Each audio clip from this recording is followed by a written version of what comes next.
We'll be starting in just a second. My cat tried jumping on my computer. As as you do.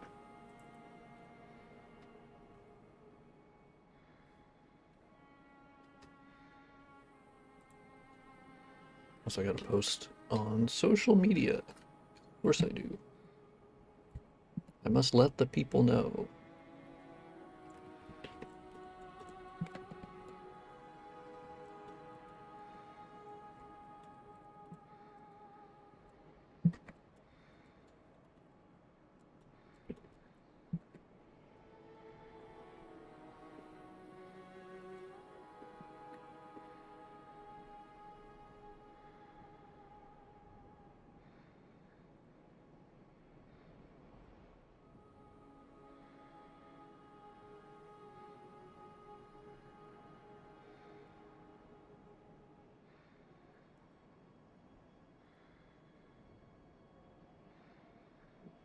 Rix has successfully joined the channel. I gotta turn off Bob Rix. I don't even use Bob Rix.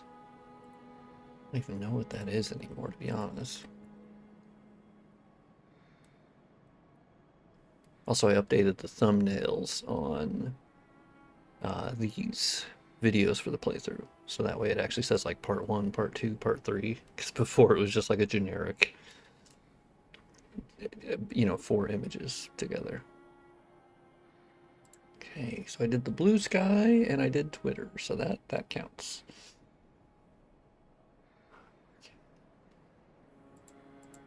Uh,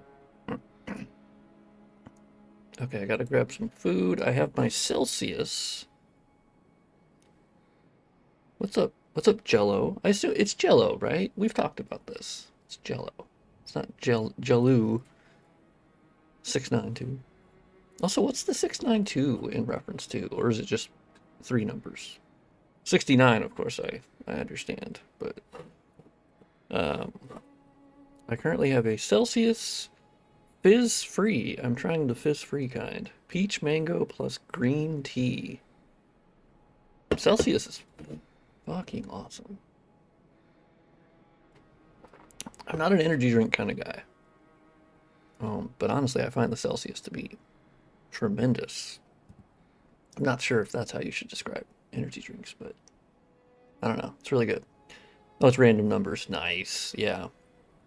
Funny story. I logged back into a Microsoft account years ago. This account I hadn't used in a while, and it had apparently they had renamed my gamer tag. I don't really know why, and I was like, okay. And anyway, I went to the gamer tag, and it said Reptilian Room 69, and I was like, what? I think somebody was with me at the time, and they were like, why is that your gamer tag? And I'm like, dude, I don't know. Like, I'm a freak, yeah, but I don't know what the hell Reptilian Room 69. I don't know where that came from, but yeah. I don't know if Microsoft was just being weird or what, but okay. Last stream chat was broken. My chats were disappearing. Really? That's weird. Um, I know that. Okay. I think I have the same settings. Yeah, I don't. That's interesting. I don't know. I think I just have, and I don't have any like auto mod or anything. I don't think, because I'm a bad streamer, so I don't have anything really set up as far as I know. That's interesting. Yeah, I have no idea. And I have it turned on to like where the live chat is still there, where you can watch it like on the VOD. But um, yeah, the stream settings just nothing different. But anyway, yeah, I'm gonna go get uh, grab a piece of food. I had my yogurt, but that wasn't enough. I'm already hungry again. I will be right back.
Hello, reptilian fellows. Okay, okay. Let's take off. Yoink.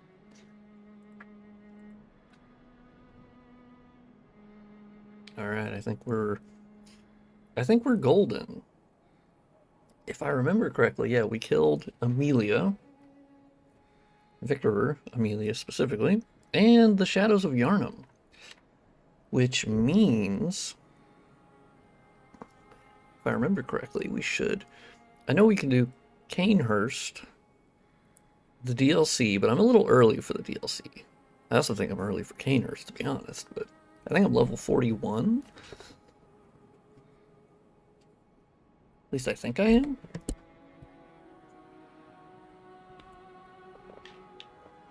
Whoop, let me click into Bloodborne. Nice. Alright, I got fire paper and blue chew. Nice. Let me organize that a little bit. Turn on the HUD, as I always turn that off when modding. Also, how's everyone doing? Of course, we'll let more people get in here.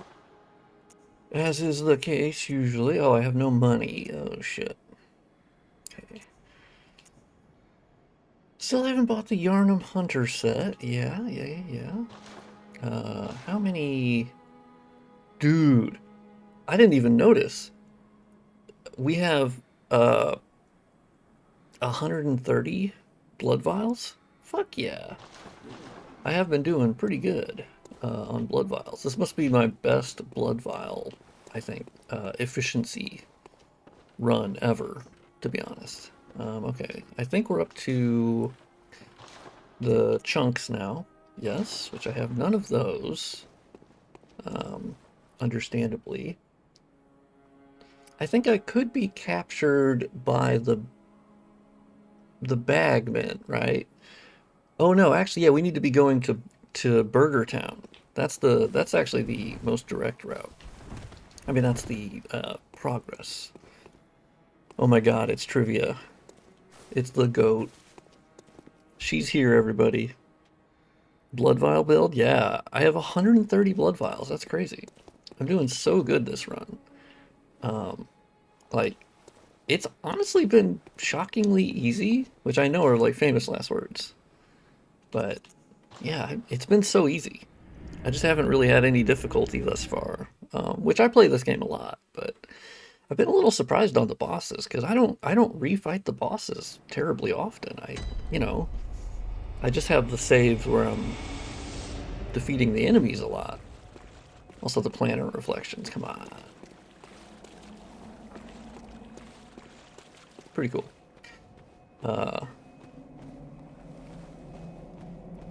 Yeah, I guess so. I mean, because at the 30 FPS cap that I'm using currently, like, yeah, the latency feels great. To be honest, latency has always actually felt pretty good for me on Bloodborne, but I'm perhaps in the minority on that. I've always found the 30 FPS cap to be really quite good as far as latency, but you bastard. Don't you dare. I know you were once a student, right? But fuck you. A lot of it is I mean, yeah, I guess I just play the game a lot, but yeah, there's been a lot of the bosses where they're down to half health and I haven't even noticed. I was just like, oh shit. My cat is meowing in front of my brother's door. Hold on. Hey. Eat.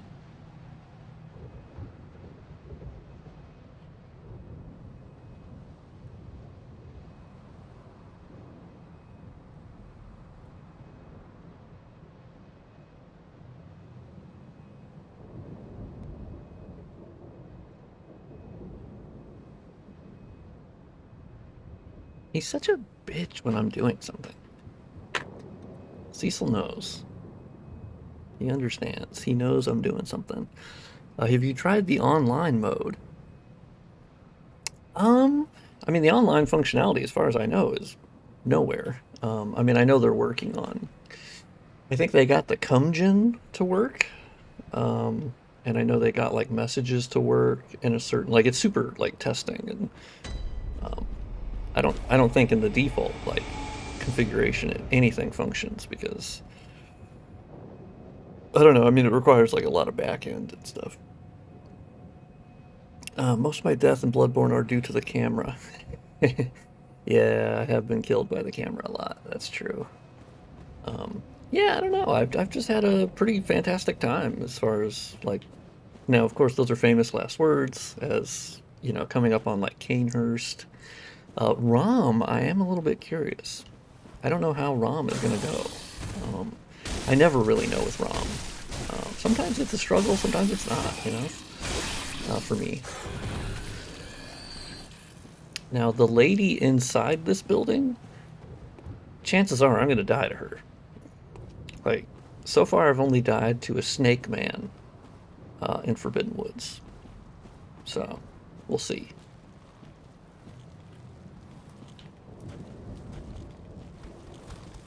Okay, well, he's just going to meow his... Well, you guys can't hear it, but it's annoying for me at least. He'll just meow his head off till he gives up.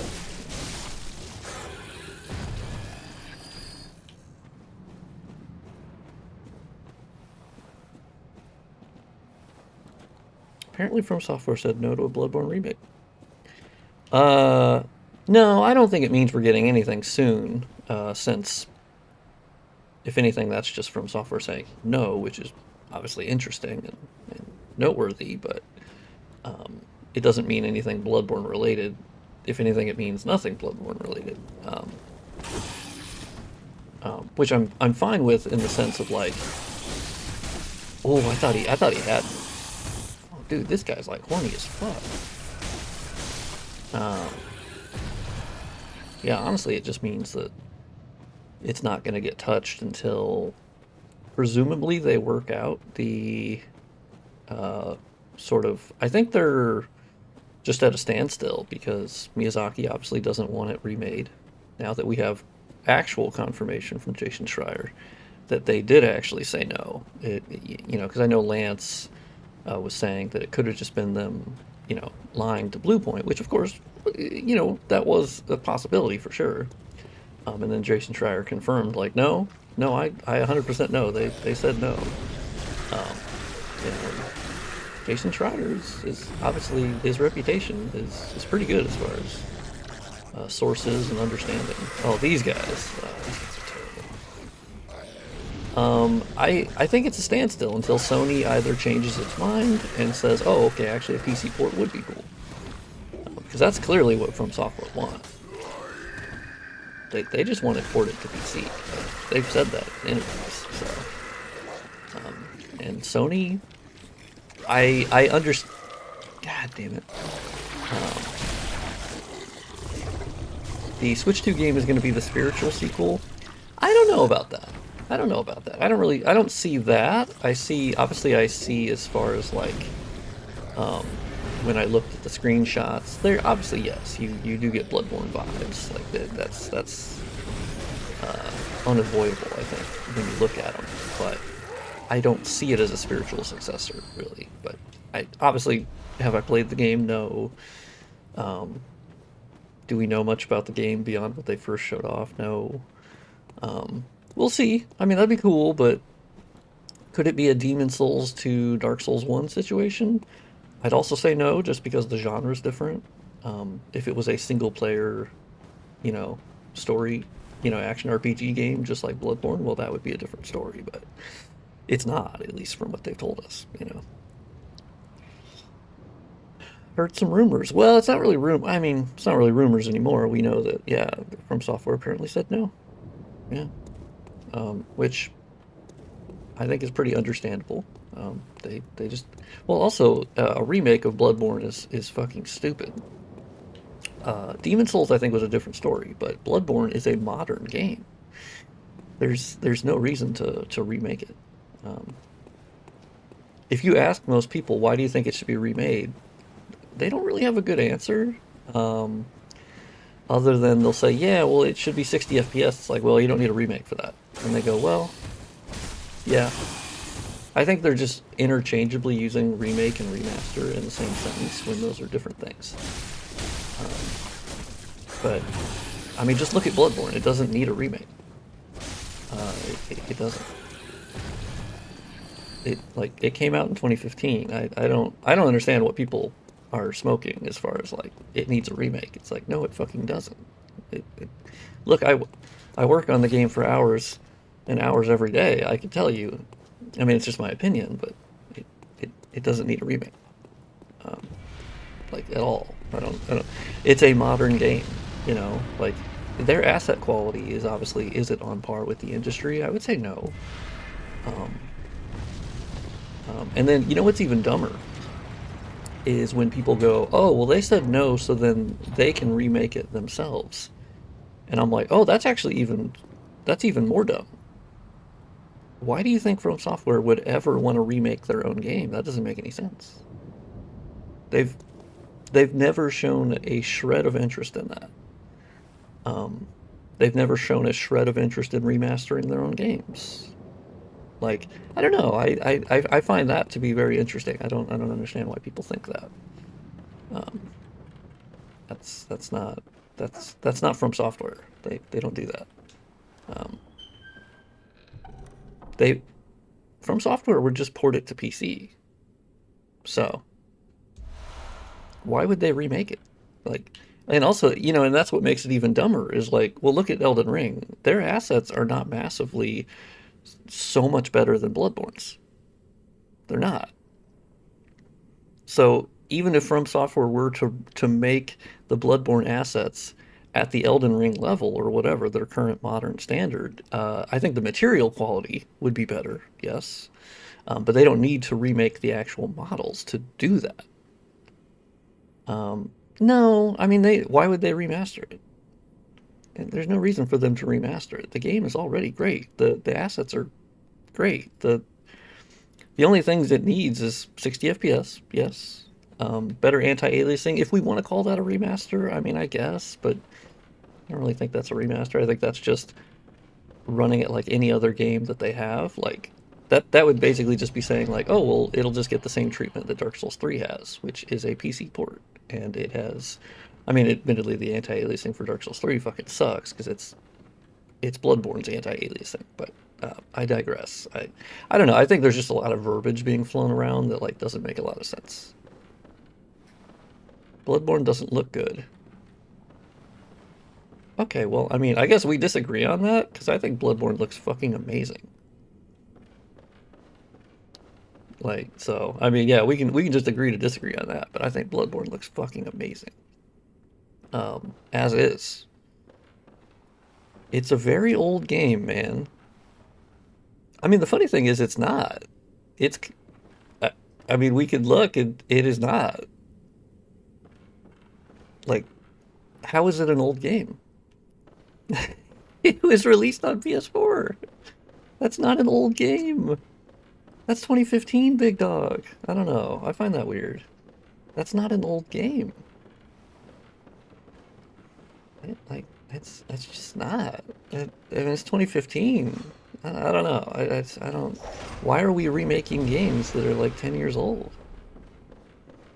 No, you're good. You're good. I just, I don't know. Yeah, I don't get that opinion. I really, oh shit. Oh, I got wrecked.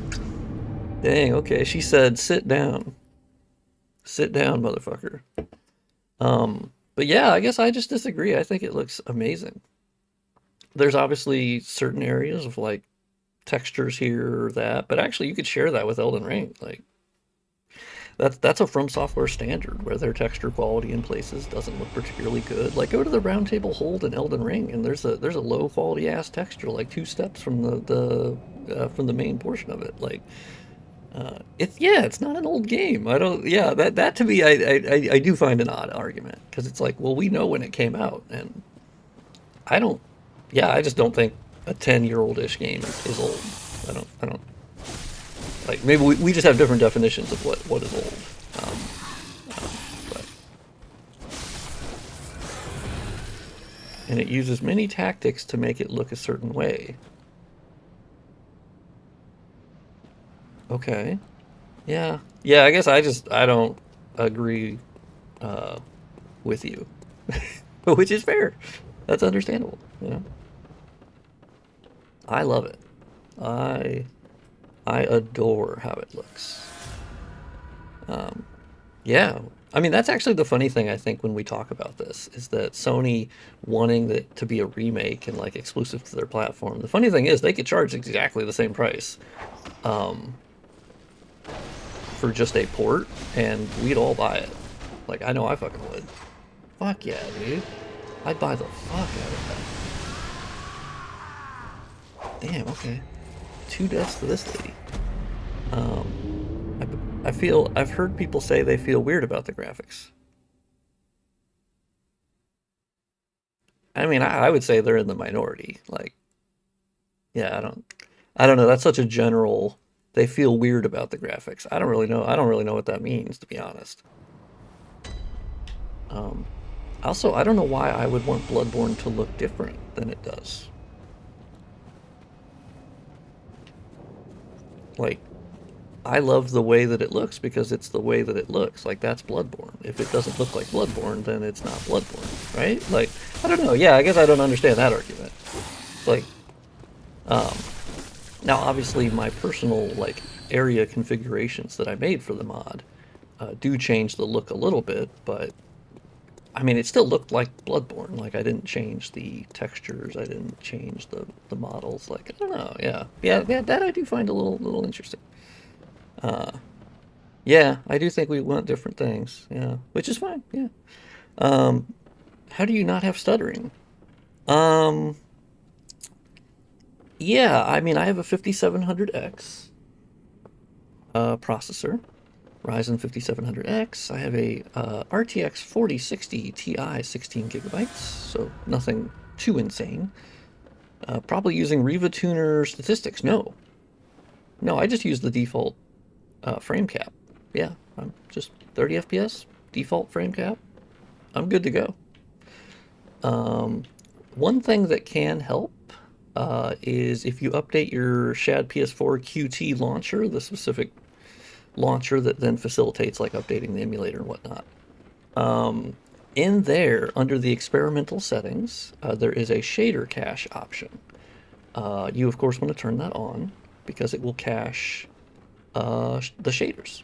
So it doesn't compile them every time, which is how it used to be for a long time with the emulator. Um, this lady is my greatest op.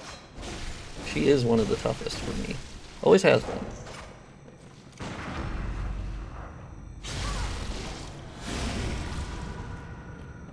I've always actually liked the 30 FPS for Bloodborne. I haven't had an issue.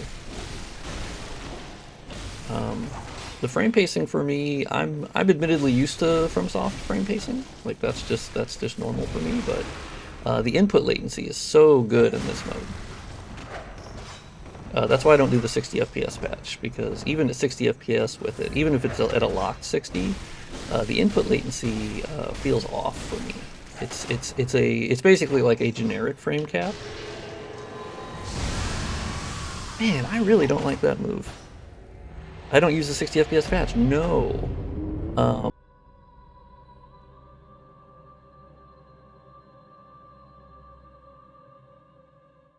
okay. Let's let's see. Let's see if somehow magically I come back. Oh shit. Okay, I forgot it started the startup thing. Yeesh.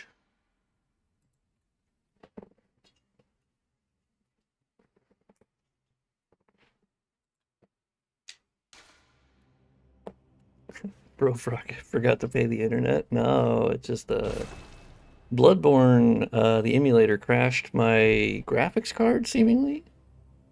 Can anyone hear me? Reply in the chat if you can.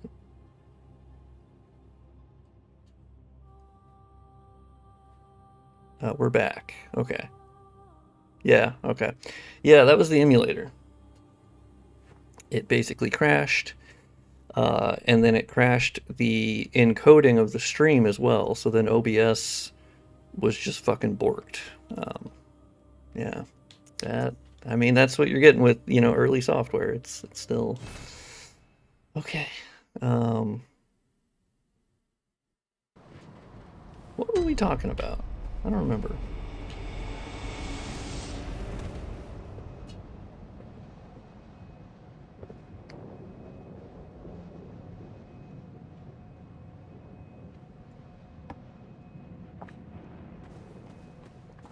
Yeah, I really don't like that move. Actually, let me go in. Let me see what's my highest arcane defense because Jesus Christ. Oh, okay, actually 110. Well, let me put on my hat for a little bit more arcane. Just a little bit. Man, crazy. So it's still crashing, therefore we need a remake. Okay, well I assume that's a joke.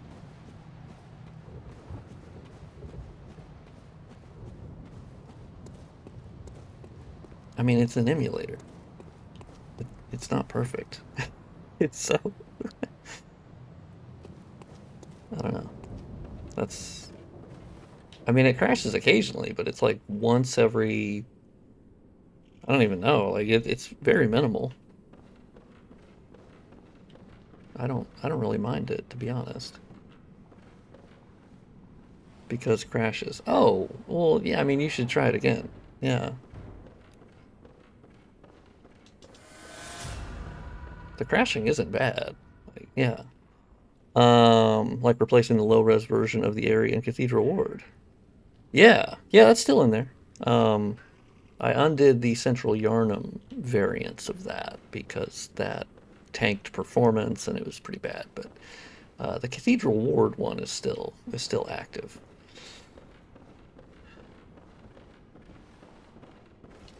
Yeah, Bloodborne doesn't need a remake. I do find those opinions to be quite dumb, to be honest with you. But oh my God, no, it's an old game. No, it's not. But we can differ on it. I don't remember her doing that as much, right?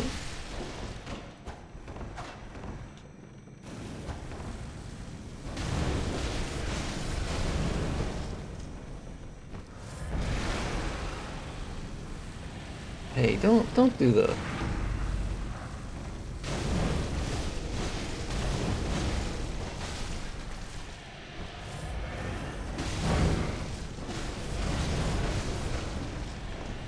Man, that little stupid ass weapon.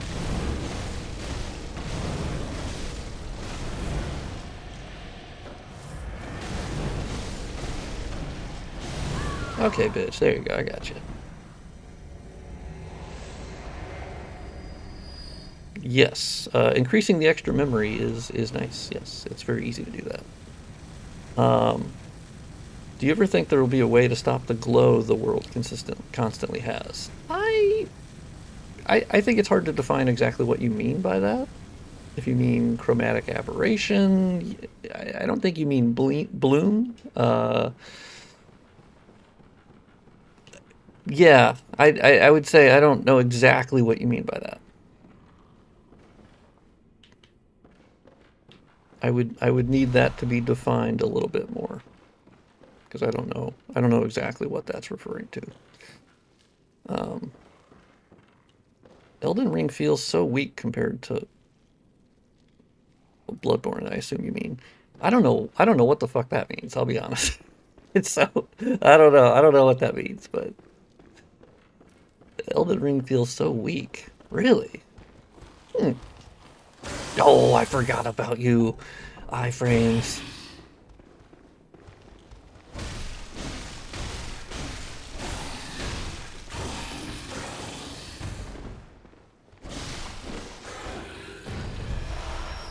The interior has that blue from the outside. I believe what you're talking about here is the fog setting they have. So they have the interior fog ID set to a certain value that then matches the outside. So that's an aesthetic choice. Um, no soul compared to Bloodborne. It's a big game for the sake of being big. Man, I disagree with that, but To each their own on that. Elden Ring's not even my favorite, of course. Not even close, but I guess the glow means the default lighting of the characters.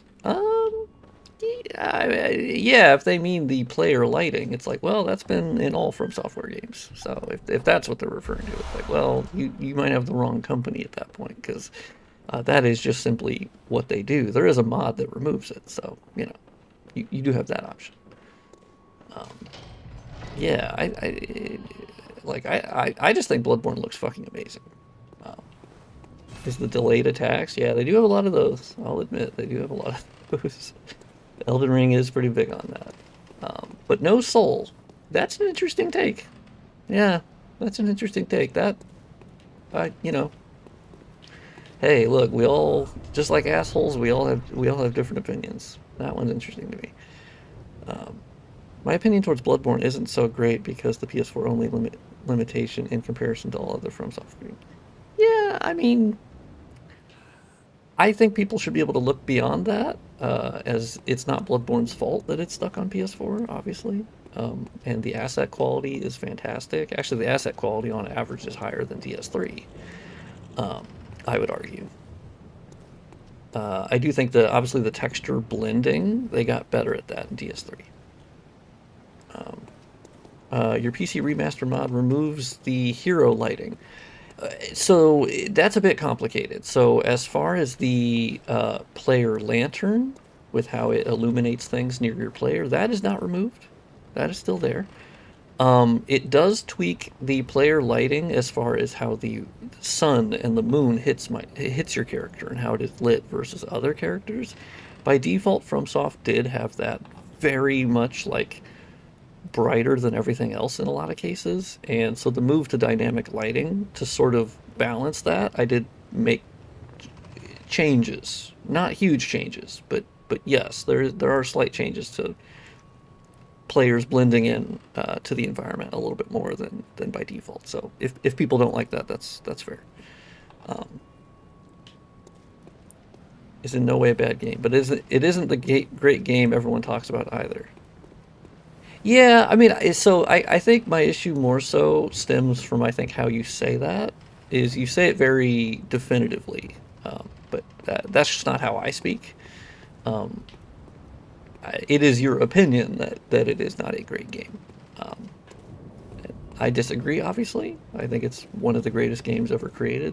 I think it's I think it's their magnum opus as far as like scale and what they could achieve. I think it's amazing. It's not my favorite of theirs by any means, but yeah. Yeah, a lot of people say that where they'll say, "Yeah, well, of course it's my opinion." It's like, "Yeah, but it depends on how you say it." I think there's a big difference between saying, "I think it's not a great game," and "it's not a great game." I know people will say, "Oh, that's well, of course that's my opinion." It's like, yeah, but words matter, you know. Um, I'm gonna kick my cats out of the room real quick.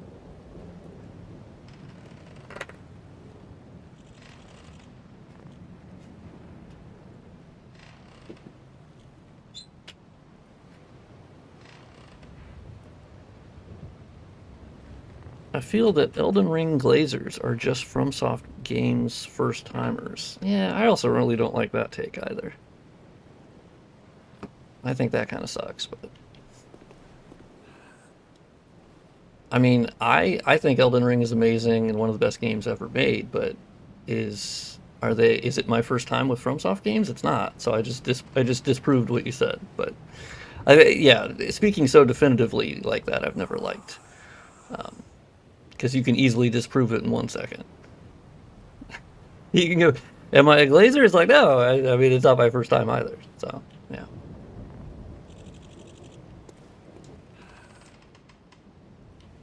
Yeah, I don't like when people, they say it so definitively. I think that sucks. I don't know.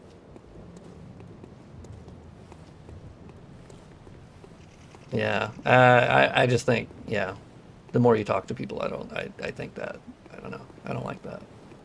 I don't like that strategy of talking because it's very declarative, and that's social media, admittedly, where they have to, it's got to be binary. It's got to be, oh, I think the game sucks, and the people who think that are wrong. And it's like, yeah, man, you could just say that in a better way.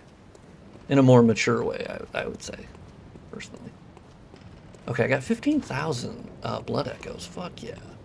Okay, Rom, Rom the vacuous spider. This one I never know how it's gonna go. I'll be honest, I really don't know. Um, okay, we're gonna find out. Best fight in Bloodborne? Yeah.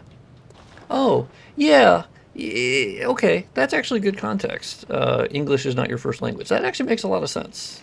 Yeah. Okay. Yeah, knowing that context, that's actually that makes a lot of sense. Yeah. I take back a little bit of what I said. Yes, as not your first language, that totally makes sense. And because English is insane. Yeah, your English is great. I'll be honest. Like, yeah, your English is fucking great. And English is a ridiculous language. So ridiculously difficult, I should say. So yeah, that makes a lot more sense. Yeah, it can be really hard as a second language, specifically with English. English is fucking ridiculous. How many different words mean the same thing, but you just say it in a different way? Fucking stupid. Like, and obviously English is my native language, and it's like, man, this language is fucking crazy. The rules for this language are just all over the place. Like, it's so stupid.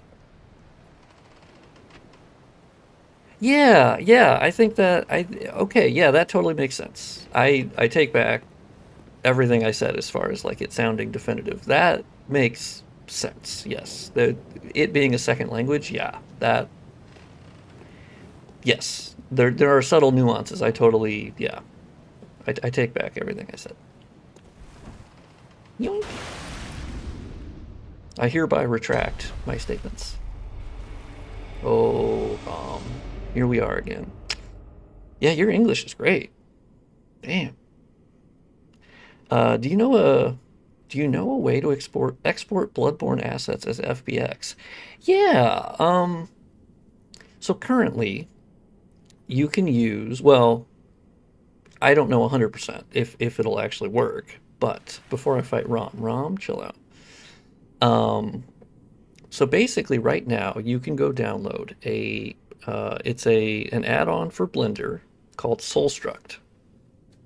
And it's made obviously by the legend Grimrook.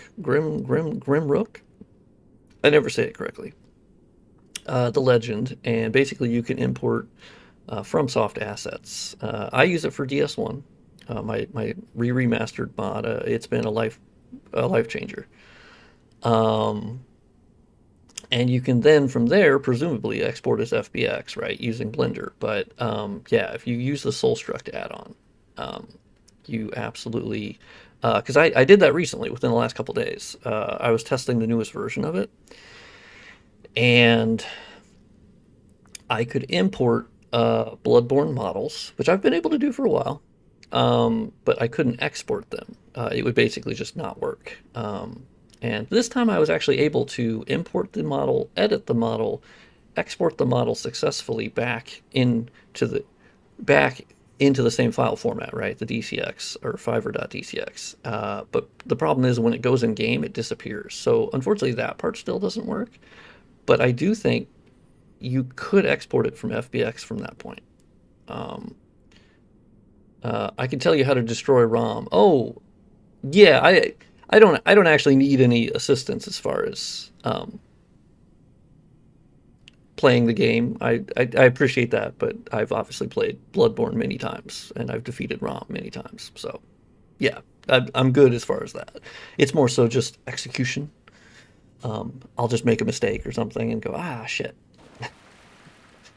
Mikolash, yeah, Mikolash can certainly be a challenge. I definitely agree with that. He has. Yeah, I mean, ROM. Yeah, it's weird. ROM for me is either really easy or sometimes it can take a while for me. For me, it's usually just patience. I haven't fought him in quite a while, so we'll see. Or fought her. I don't know why I said him. It's obviously her.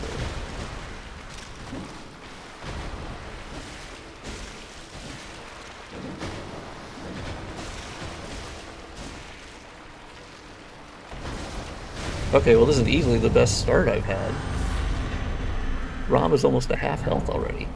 Seriously, this weapon's crazy.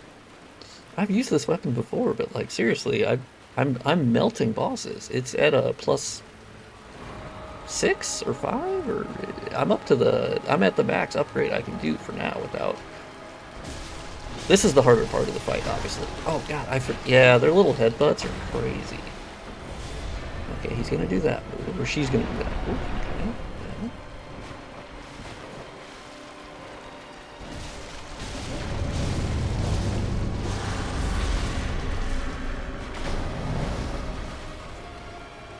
I'll just top up. Just top up. Sorry if I miss your chat messages. Fighting the boss. I'm not good at multitasking. I also need to get used to not reading all chat messages. That's just a good thing to get used to.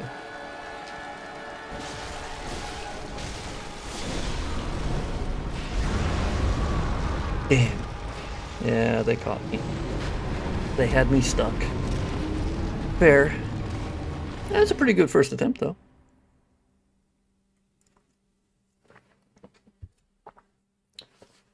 I got the strat down, but yeah. I got caught by the spiders there. I could see him, or I could see her starting to do her move, and I'm like, ah, shit, ah, shit, ah, shit. I gotta get out of there, and it's the downside of not killing the spiders, but I generally never kill the spiders. I kind of just let them chill, because they're gonna spawn in the new spot anyway, but that's the downside, of course, is, well, you're gonna get caught by them, you know, if you don't have your placement right, and you don't, keep that in mind of, like, an exit strategy, that's what's gonna happen. Yeah, but pretty good. Yeah, I thought that was pretty solid. Damage is good. I am surprised how much damage I'm doing. I don't know why that's the case, but I am surprised by it. Because that's been happening on all the bosses, where I basically just melt them to half health, and I don't even notice it. Yeah, bolt paper would be nice, but honestly, I'll just do it. I'll just raw dog it. Well, actually, I think if I get desperate... Oh, actually, where are my souls at? I kind of want those 15k, I'll be honest with you. Rom, chill out.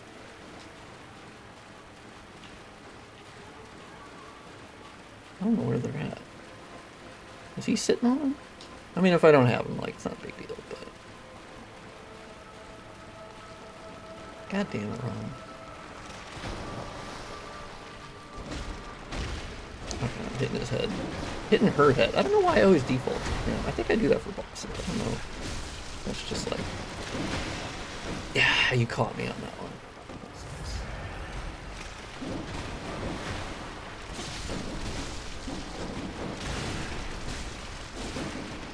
Ooh. Gotta have an exit strat. Man, yeah, the spiders are really... Alright, we gotta herd you guys. We gotta herd you guys towards one side. I need to get... Yeah, come over here. Yeah, come on. Let me get an unprotected side over here so I can fucking wail on Rob. Oh shit, I'm gonna wreck that. Oh, god, good god, I don't remember you spitting on me. To be honest, I don't remember that move for the spiders that much. You know what, I'm gonna kill this spider. Yeah, you're dead. Actually, Rom, chill out for a second. Let me clear out a little bit. Okay.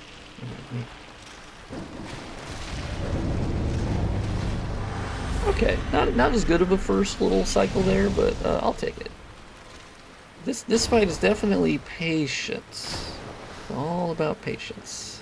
Because now now they're gonna start. I don't know why I just go with he, but just assume that I'm saying it wrong, and that's fine. I don't mean anything by it. I don't know. I'm not particularly brain no think.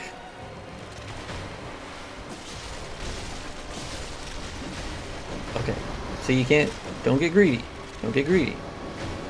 I had a couple attacks. I did pretty good. Now I'm running. Now I'm running. And we dive in for a second. Oh, nope. We dive out. We dive out. Oh, Rom, you sneaky bastard.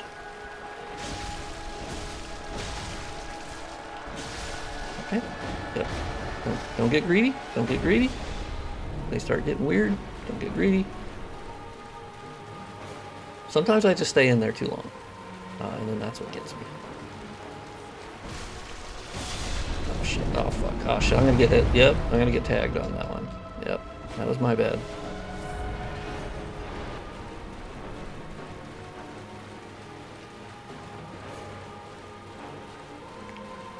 Yeah, I love how the animation rate drops on the enemies. Okay, you teleport away. I know I can stop you if I feel like it was good enough, but fuck that, I don't care. Let's go teleport to your new spot. Yep, there we go. I mean, it's obviously a smart optimization for the engine of like, okay, drop the animation rate if there's too many of them. That makes perfect sense. Oh, found my souls.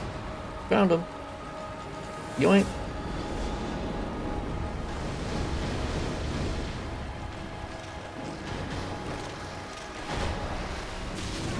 Ooh, oh, okay, you're doing your little Bucky Bronco kind of bullshit. Yeah, that's fair. I think it's an interesting fight from the perspective of like you have to keep your eye on Rom at all times. So it's like it's utilizing the camera because it's not a lock-on fight. I mean, I guess you could stay locked on. I never have. I've always kind of like locked off because sometimes I want to look this way. So I'm doing the claw grip like the entire time. Dude, I thought I was gonna get hit. Let me top up.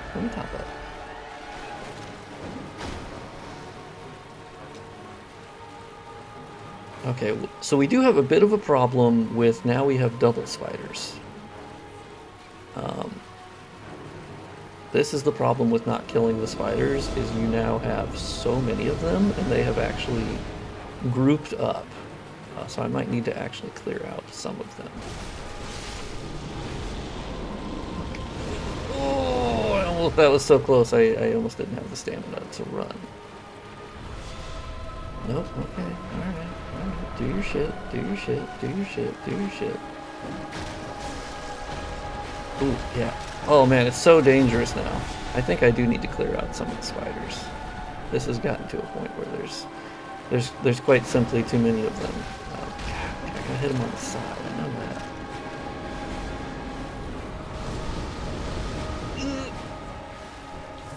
Oh yeah, this run is a struggle run. Okay, there's one, and do your Bucky Bronco, that's fine. Didn't mean to hit your head, that's my bad. Okay, Bucky Bronco's fine. We don't actually mind the Bucky Bronco. Nope, didn't mean to hit your head, sorry. Okay, got a couple down. This is the patience run. I'm also not reading any of your chats, so sorry about that. I'm just not gonna look over. I'm gonna assume you're saying all very nice things.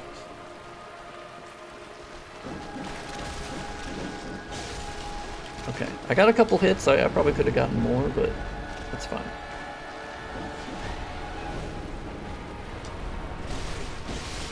Okay. Ooh, okay, he's barfing. Okay. Ooh, ow. Okay, yeah, I don't mind that move. I don't like when you do the like. Ooh, cat, you're gonna have to wait. You're not getting out of this room until I either die or win this. Unfortunately for you, Bella, I can't let you out of this room. Not right now. Okay, Bucky Bronco. You know, it's actually kind of nice that he knocks me back, or she knocks me back. That works in my favor in that case. Yoink! Okay, out of stamina. We back off.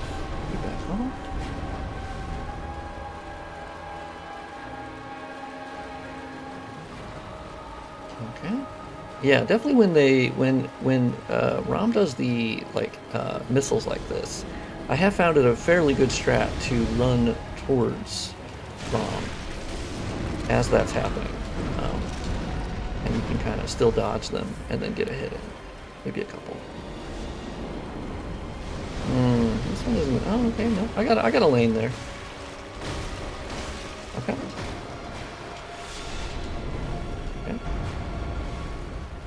still have 9 vials. That's pretty good. I was using them pretty quickly at the beginning. I was a little worried that I was going to run out. Okay, got a couple hits. We don't do greed in this family. We simply don't. Okay, that's that one. Alright, we got our lane. We got our lane. And we got him. Easy peasy lemon squeezy. I think that was the 3rd attempt? Okay. I'm doing a saw cleaver run on the shad. Weapon is too strong. Yeah, this weapon. Or I have the saw spear. Yeah, I'm saw spearing. But the saw cleaver is fantastic. Nice. Okay, let me catch up on the chat here before I move on to Lady Yarnum over there. Is Bloodborne easy to emulate now? Yeah, I mean, it runs fantastically well. The whole game functions. There's tons of patches. There's tons of mods. The only issue, of course, is the big hurdle that people face, of course, is the ROM itself. Of course, I can't help with that. There are ways of dumping it, but of course, I can't speak to any of that. And nobody in the chat talk about it, obviously. Demon Souls has HD textures and other goodies on Nexus mods. Oh, hold on, I gotta let my cat out.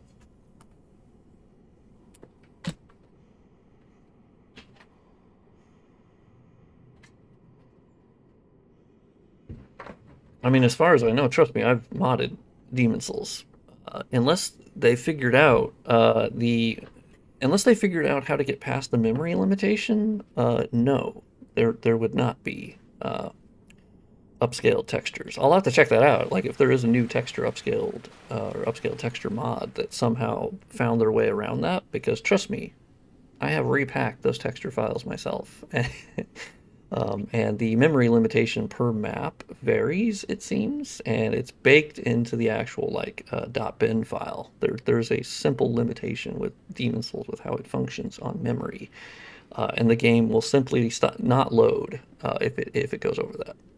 So, I am curious, yeah, if they figured out a way around that. But as far as I know, I have not heard anything about that.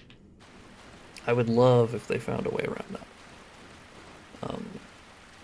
What's up, Queen Yarnum? I call her Lady Yarnum, but Queen.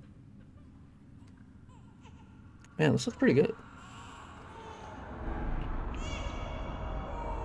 Yeah, I am also excited about hearing.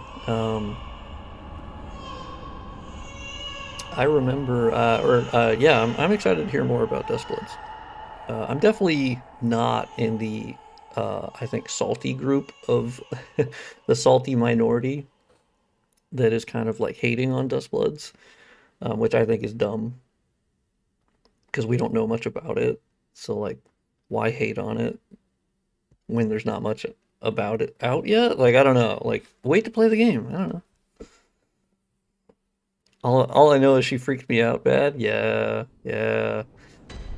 She. Oh, it's so cool. Come on, that's so cool. Are you still going to mess around with the Bloodborne lighting in your optional? Yeah, I do plan to kind of get funky with that. For now, I'm just focusing on like textures and parallax occlusion mapping and like the standard things that are included in the remaster mod that don't have any sort of like personal artistic change. I think that's my focus as of now. But eventually I do want to revisit my personal configurations that are optional. Because I think I can get pretty funky with it, and I think it could look very cool. I'm not really happy with how a lot of them look at the moment, which is also why I made them optional. The longer that I kind of looked at them, I don't know, I just was like, okay, I'm not loving it. Yeah, I think I can get really weird, because also working on the mod longer and longer, I have learned. Also, you can see how there's a little stutter there. I'm pretty sure it was compiling that exact shader that just happened. And luckily now that we have a functioning shader cache on Shad PS4, that should not happen again. Very cool.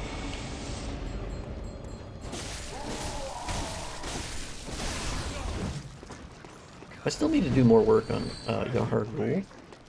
Yeah, I think there was another thing they just compiled. I have most of the shadow things done. I think there's still some baked shadows I need to remove. I've upscaled some of the textures here. I've done a lot of the specular maps. I haven't done, or shininess maps, I should say. More work to be done, but I think it looks pretty good. Obviously, this is the default configuration for the area. Aside from... Actually, this area, I don't think I've done any player lighting changes either, as far as I remember. Yeah, I gotta work on the optional stuff. I think that'll be like after the fact. Yeah, I think I can make it look pretty... I think my goal with the personal configurations is to really try to like amp it up. Just kind of like go over the top and really like double down on the dreamlike quality, which I know of course not everyone will like, but that's why they're the optional stuff, which is so I wish I would have done that earlier, to be honest. But hindsight is 2020, as they say. Ooh, I have a Ken Cold Blood 12. Shoot. That's crazy. Okay. I don't really need blood vials. I can't upgrade my weapon. I did get some new runes though. I noticed you don't use transform attacks. You are correct. That's a good thing to point out. The reason I don't is that I'm basically just really bad at multitasking. I'm bad at remembering to do that, if I'm honest. It is just a personal limitation with me that I just don't remember to do them.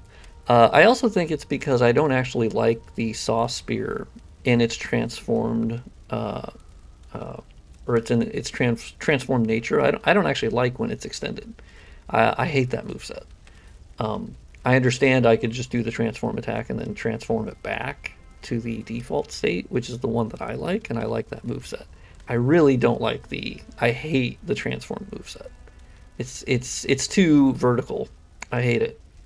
And I think that's part of it, is that I just don't like it in the transform nature. But that's also just how I've played the game, where I basically transform it, and then I use that moveset.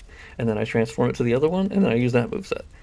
I've never gotten the transform attacks down, which presumably makes the game harder, because I should be using them. But, ooh, Visceral Restore HP. Oh, shit. Fuck yeah. Hell yeah. Quicksilver, Arcane Damage. Well, that would have been nice to have. My next game I'm waiting for is Phantom Blade Zero. Besides Liza P. Yeah, Phantom Blade Zero looks phenomenal. Genuine. Like that's my number one like sought after game at this point. Yeah. Yeah, they've really, I mean, it just looks amazing. Yeah, Liza P sequel, fuck yeah. I guess like overall I'm looking forward more to the Liza P sequel, but that's far off at this point, so like I haven't even considered that as like Phantom Blade Zero coming out this year, unless it gets moved out of this year, but it just looks so good. You know what? I guess I'll do Arcane Damage Reduction. Why the fuck not? Sorry if you've answered this before, but in regards to your Re-Remastered mod, is it purely a visual mod? Or does it change things like audio? It does not. And animations to make it... I don't think there's actually like an animation difference between Prepare to Die Edition and Remastered. I think there's some inverse kinematics differences with how like your feet will like move on different surfaces. Like they kind of alternate that, and it's kind of wonky in Remastered a little bit, but I don't know how to fix that. And I personally have never found that to be a big issue. I think it just looks goofy every once in a while, but no, yeah. Other than that, it is just visual. But there are some mods out there that restore like the visual, like the item drops, the bonfire. There's already a mod for that. That restores the classic bonfire that I love. Error Eater TV, what's up? After I'm done with Bloodborne on PC, I'll resume Tears of the Kingdom. Nice. I wish I could get into those games. I probably one time I will. To be fair, at some point I probably will find the love of Breath of the Wild and Tears of the Kingdom. But I admit I have not thus far. Oh, I can buy Twin Bloodstone shards now. That's nice. Papa G, yeah, I can buy his armor. Nice, nice. Okay. Well, I suppose we should level up. Welcome. What is very Now the well. question is, do I do Cainhurst now? Or do I save that? Shut your eyes. Yes. Dark Souls Remastered, and obviously I've talked about this a lot. Dark Souls Remastered doesn't get the credit that I think it deserves. Because I would say, I wouldn't hesitate. I think I have spent the most time with Dark Souls Remastered. Like, I have over 2,000 hours spending time with that. And I assure you that, like, they deserve credit for how well that game runs. Like, yes, it is an old game. I don't mean as far as that. But comparing it to Prepare to Die Edition, it is night and day. Like, Dark Souls Remastered is phenomenally optimized.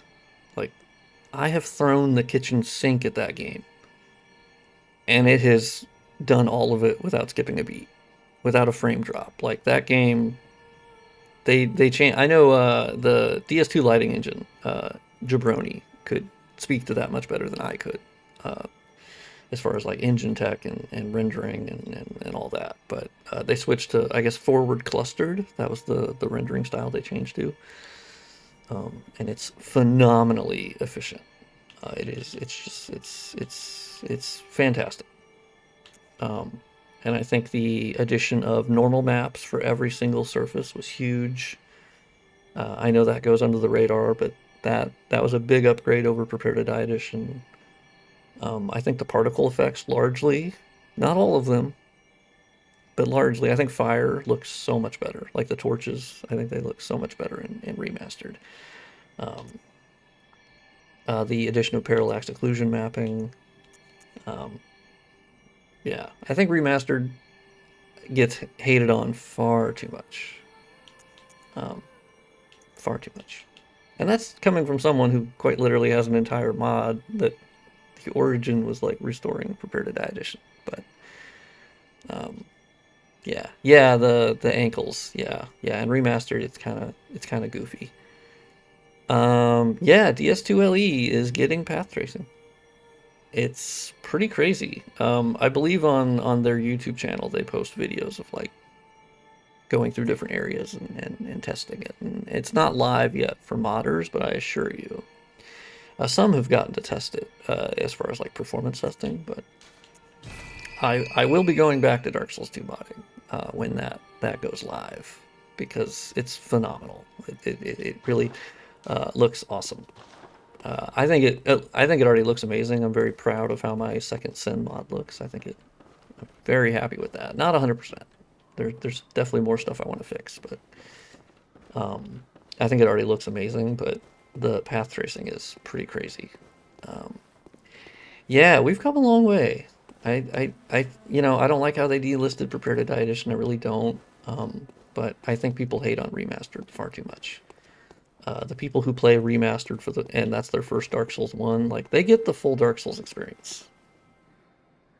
They really do. Like, they don't have the original as a reference point, and I assure you, when you show them like side by sides of like, oh, here's how Fire Link looks in Prepare to Die Edition versus Remastered, they're not going to look at that and be like, oh my god, I can't believe I played the completely different game. Like, there are differences, but I don't know. I think they've made it into way bigger of a thing than, like, we're not talking about Demon Souls, the Demon Souls remake. Like, that's a different situation. I think Remastered, I think they're over the top when they hate it. Like, it ruined the game. I don't fucking, that's dumb. I don't agree with that. Okay, in the chat, should I do Cainhurst or the DLC? Yeah, DS Fix is still one of the greatest Souls mods of all time. Easily. Everyone who worked on DS Fix is a legend in my book. Okay, we got one for DLC. I like that. Okay. That's a good choice. I like either one, to be fair. I love Cainhurst. I love the DLC. Just for reference, I am level 47. So I would say on average I'm a little early for the DLC, but I'm up for a challenge. I don't hate that idea.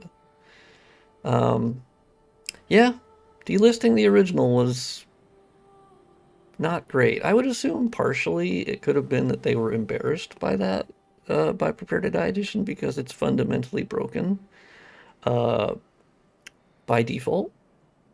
And you essentially need a mod to make it even up to any standard of, even at the time it came out, like being locked to the 720p 30 FPS is just, I don't know how they didn't fix that. I don't know. That is odd to me. I really don't know how it went so long with just being broken. Like, I don't know. I would really like to understand what From Software, why they didn't patch it. Like, I don't know. Yeah, because DS2 had actually a pretty good PC port. I know the DS2 LE guy has talked about it before. Of like, DS2 had a pretty good PC port. Like, out of all the PC ports they've done in terms of optimization, it's pretty great. So I don't know. Yeah, Jello. That is. I find that very interesting. Yeah, I don't. I don't actually know why it has the options above 60 FPS when it is still capped at 60. I did switch it to like 144, and I did notice, and this could have been like placebo, but I did notice a bit lower input latency. I thought I could feel that. I could sniff that. I don't know. There's something going on there, but yeah, I do think it's interesting. I don't really know why that was still a thing you could choose when that just wasn't. Yeah, games for Windows. Yeah. Well, that's unfortunate is that there was the Games for Windows Live version, which is mostly the one you could pirate. I was lucky enough to find the Steam version that I could pirate. Now I have a legal copy of Prepare to Die Edition because it's surprisingly the codes showed up on Amazon one day for a good price, and I jumped at the chance. And so now I actually have an official Steam copy, which is crazy. I never thought I would, to be honest. You know, like Prepare to Die Edition is definitely one of those where I have no issues saying you should pirate the fuck out of that, because they haven't given us an option to legally purchase it. So what other option do we have? You know, like they should bring that back. They should absolutely bring that back. As like, they could rename it like Dark Souls 1 Classic, or something like that, but they absolutely should bring it back, give it an official 60 FPS and resolution support. Personally, I think that would be a win. I think that'd be a win for preservation.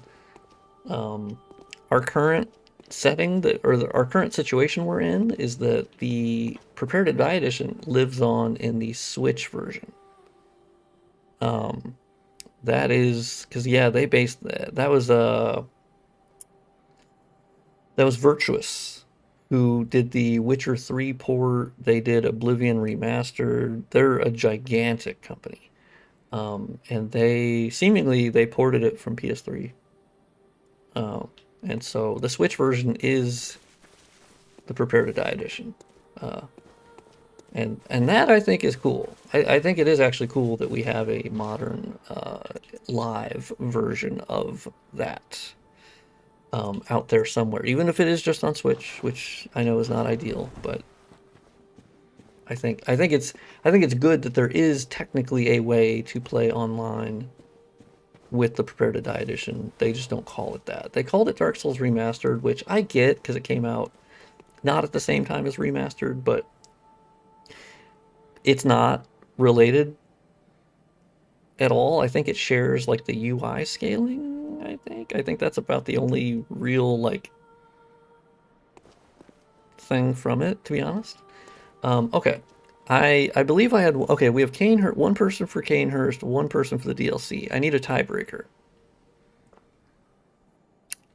Yeah, oh yeah, GOG. Yeah, if they could somehow convince them to, I guess it would be Bandai in this situation. Um, yeah, it does take place in the day. Yeah, for a lot of it. Yeah, but they do market it largely as a nighttime type of thing. Yeah. Okay, DLC. Okay, well, you were the first person to say DLC. Got it. Okay. The first person to say either DLC or Cainhurst gets the tie-breaking vote. Because I'm fine with either one. I think both are fucking awesome. So, obviously the DLC is much larger. Cainhurst is like its own like contained thing, but I'm curious. I saw a petition to try and get Prepare to Die edition on Good Old Games. Yeah, I would agree that the Switch, yeah, the bad audio is a huge blemish on that. Go anywhere but DLC or Cainhurst. God damn it, Wolfie. God damn it. Oh, what's up, Wolfie? Sorry, I didn't see your earlier message. What's up? You know what? Just go Cainhurst. Well, there's the tiebreaker. It is Cainhurst. Okay. All right. I think the first. I was gonna say Bonfire. Okay. Yeah, Cainhurst is great. I love Cainhurst. That's definitely one of my favorite. Just one of my favorite areas. I think it's just beautiful and haunting, and it's like the perfect. I think it's like the perfect thing that you could demo Bloodborne to somebody because it's contained. It's like the painted world, right? Of Ariamis, right? It's sort of like, God, it's so cool, the insight mechanic. I wish that would have been in the game more, like around more areas. I think it's a shame that like Hemwick got that, but we don't have a lot of the other areas where there's like an insight related enemies that spawn and whatnot. I think that's interesting. I wish they would have done a little bit more with that.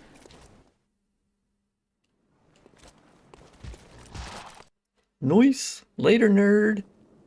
Cainhurst, you're too low level for the DLC. Yeah, I know the general recommendation, at least online, is like 69.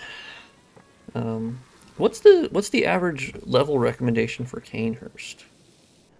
To be honest, I always felt like Cainhurst was in the same ballpark as at least as like the first portion of the DLC. But I could be wrong because I know in the DLC they drop like the Twin Bloodstone shards a lot, and that's how you can kind of judge From Software's designation of difficulty. At least for me, has always been on like the upgrade mats that they drop. Oh, sorry, the AO that I have on, I can turn that off. I meant to turn that off. Oh, I actually had it set incorrectly anyway, so I turned that off. I guess I was just a bit disappointed that Cainhurst wasn't as big as I wanted it to be. Yeah, I could see that. I personally like the, yeah, like I think it does look big, but once you're like here, it is actually quite contained. It's not nearly as big as you would think, but it's so cool. I just finished DS1. I'm going to skip. Oh. Unfortunately, I think you've entered the wrong chat for skipping DS2. Please don't skip DS2. Dark Souls 2 is amazing. And if you want the full story of Dark Souls, I promise you, you have to play Dark Souls 2. Like, it is fundamental for setting up what happens in Dark Souls 3. It's not to say you're not going to have a great experience with Dark Souls 3 if you don't play Dark Souls 2. That's true. You're going to miss out on some of the references. Okay, bro, I'll play DS3, then DS2. Okay. I mean, as long as you play DS2. I mean, for me, that's the most important. Obviously, you're free to do whatever, but I assure you, DS2 is amazing. It's very different. Yeah, I understand the, like, coming from Dark Souls 1, you're already, like, slow-paced, and then Dark Souls 2 is also slow-paced. But yeah, as long as you'll play DS2, because I promise you, it is It's not that I guarantee everyone is going to love Dark Souls 2, just as I don't think everyone loves Dark Souls 1 or Dark Souls 3, right? But yeah, as long as you give it a shot. Okay. I do have a mod for DS3. It's called Shadows of the First Flame. And yeah, it does dynamic shadows. It doesn't really do textures currently. But I think it looks quite good. What's your least favorite FromSoft Souls game? Now, I do like to preface it with that I love all of them. I genuinely do. Ooh, yeah, 100%ing DS2 is pretty tough. That's pretty tough. Also, hell yeah, Trev Taps. No problem. No problem, big dog. Yeah, so yeah, I want to preface it with I love all of them. I genuinely do. And that is not lying. That is not. I am lucky that I love all of them. I don't know how I got lucky that I love all of them, but I genuinely do. Actually, Trev, here's the interesting thing. I actually played DS1, then DS3, then DS2. So I actually did exactly what you're going to do. So I was told to skip it and a lot of things, but and I was fine. So how do people hate DS3? So I I don't think there's actually a ton of people who like outright hate it. It's obviously a minority. It is, if you're coming from Dark Souls 1, Dark Souls 3 does not have the interconnected level design. Also, DS2 doesn't. But DS3 is more linear than DS2, and DS2 was more linear than DS1. So, in a sense, DS2 has like 4 separate pathways for the Great Souls, and so you actually have quite a bit of freedom there. But it's not interconnected. And that's like, I obviously love DS1's first half for being interconnected. DS3, you basically have like 2 pathways, and then it very quickly goes down to 1 pathway. And that's a bit of a gripe, for people who had preferred their more wide linear design. I think DS3 I found a bit too straightforward. But other than that, like, yeah, I don't know. But should I use Special K or stick with Riva Tuner? I would think Riva Tuner's fine. I admit I haven't used Special K or Riva Tuner with DS3. I tend to just kind of raw dog it. But I would assume I have more experience using Special K for like turning on reflex and whatnot. Oh, I came from Bloodborne. Ah, yes. Yes. Yeah, I think you will enjoy the fast travel that DS2 and DS3 has. Because it is nice. It is nice. The way their level design is set up in DS2 and DS3, it basically has to function with fast travel. It just wouldn't work without it. Where the first half of DS1, the interconnected, is pretty great. I would say DS2 and DS3 level design is more similar to the second half of DS1, where you go into like the catacombs and the Tomb of the Giants, but it's not interconnecting at that point. You're kind of just going through those areas. I don't like the second half of DS1 nearly as much as I love the first half. But yeah, I think you'll be fine with Riva Tuner, to be honest. Yeah, but I think you'll have a phenomenal time with DS3. It's a lovely game. It has some of my favorite bosses of all time. It has some of the favorite music of all time. It's tremendous. It caps off the series. I think it has a fantastic ending of the series. I think it really does. I think you're in for a treat with DS3. When I answer the question of like what is technically my least favorite, it technically would be DS3. But I like to preface it with I think they're all amazing. I really do. So when I say that it's my least favorite, like we're talking about like the Mount Rushmore of games for me. So DS3 being my least favorite still means I think it's fucking amazing. So I just like to make that clear. I don't want people to like misinterpret that. That's just personal preference. I don't really have. I think for me it's that DS3's areas for some reason just didn't speak to me as much as like DS1, DS2, Bloodborne. I didn't get as much of an emotional connection to the areas in DS3, and I don't really have a good reason for why that's the case. I honestly don't, you know? But I will say, now I'm thinking about it a little bit more. As for replaying them, I actually prefer to play DS3 over Elden Ring for replaying. So that adds an interesting wrinkle to it. And that's mostly because Elden Ring is so large. DS3, it's a double-edged sword because DS3 is more linear, but I will admit, there is a comfort. And the DS3, you can you're just on this really cool roller coaster, and you don't really have to think about what's interconnecting with what. You're you're just in it for the ride, you know? And I think there is something special there. I think that perhaps maybe that's just copium or whatever people want to call it, of like trying to make a negative into a positive for me, but I do think that is nice. I don't know, I kind of like that I can turn my brain off and I'm just going forward, you know? And I think that's cool. And DS2, to be fair, also has that, in the sense of like when you pick a pathway, you just keep continuing on that pathway till you hit the end and you get the Great Soul. Then you go find the other pathway.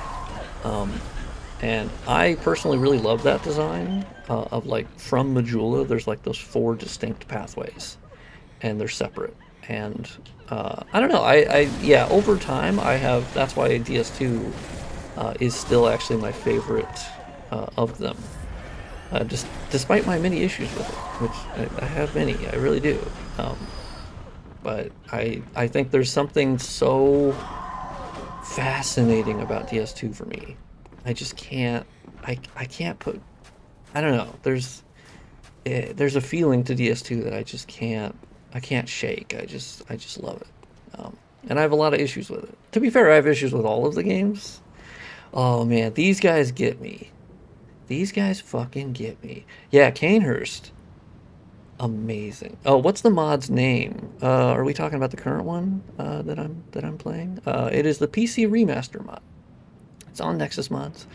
If you go to the top mods for Bloodborne, it should be, I think it's number 3 or 4. Never seen this mob. These guys fucking blend in, and then they suck you off if you don't see them, and not in the fun way. Yeah, Majula music. That would be Motoi. I'm gonna say his name wrong, but Motoi Sakuraba, the goat, one of the goats. I'm gonna let him suck me off. Yeah, there you go. These guys scare the shit out of me. So it's not called Bloodborne Remastered, because of course I didn't want to call it that, because like it's not an official remaster. It's me. So I called it the PC Remaster, which maybe even still it's... Man, these guys are healthy. God damn, I forgot how healthy these guys are.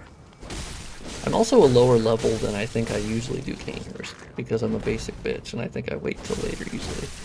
But it is called the PC... I think it's BB PC Remaster mod. Ooh, Bloodstone chunk, fuck yeah. See, that's the thing, Cainhurst, you'll get chunks. Where in the DLC at the beginning, they actually give you twin Bloodstone shards, which I find interesting. Call it BB Unofficial Remaster? Yeah, there you go. That's true. That's actually... I had thought about that. But then again, I was like, well, people should obviously know it's unofficial, right? Like, because it's just me. I'm just uploading it. I'm a jabroni. I'm just a dude in a little apartment, just making it. Look at this guy. Look at this motherfucker. Look at it. Look at his. He's working out his pelvic bowl, though. Check that out. It looks amazing. Thank you. Yeah, I mean, to be fair, I would actually say Cainhurst already looked amazing. I genuinely. I actually think Bloodborne itself looks amazing without my mod. I don't think my mod is necessary. I do think the addition of dynamic shadows and higher resolution textures and that kind of stuff. I do think, like, yeah, that those are nice extras, you know. But yeah, and then running it at 1440p. Oh my god. BB Jabroni PC Remaster. Yeah, that's good. I like that. Yeah, I'm happy with. Yeah, fuck you, dude. Well, okay, you're still alive. Shit. Oh no, I'm stuck. Oh no, I'm back. For a second there, I thought I got stuck. I'm pretty proud of the shadows for rendering all the way out there. Like, that's an actual dynamic shadow. Partially that's because I learned from Sekiro modding. I was able to take the shadow param settings and then tweak them from there, of course. Because I couldn't just take them as is. But I did take the shadow param lessons from Sekiro. Because that was their first game where they went to like full dynamic shadows. Which is where it clicked for me, where I was like, oh, well, I should look at that to learn to fix any of the dynamic shadow issues that I was having. Because Bloodborne was not so... Oh, he's stunned. Oh, but... Fuck you, dude. Okay. Respect the 1v1. Ooh. Nice. But yeah, that was their first game that went to, like, primarily dynamic lighting. Because by default, Bloodborne was absolutely not set up to have dynamic shadows for the entire world. Let me tell you that. I had to change the volume depth setting because it would just cull them ridiculously, and they just did not handle it well. Like, the shadow cascades were essentially set up for the enemies to have shadows and the player to have shadows, and that's it. They simply were not set up to have it off in the distance, so that took a lot of trial and error. But Sekiro did help me on that. It's going to be a smooth 1080p 30 FPS, 100%. Yes. Like, I mean, it depends on your rig, so, like, obviously, let me know what your rig is, but, like, honestly, at this point, it runs really well on PC. And if you're doing 1080p 30, that is very achievable. It really is at this point. Yeah, I'm maybe in the minority where I'm so used to playing.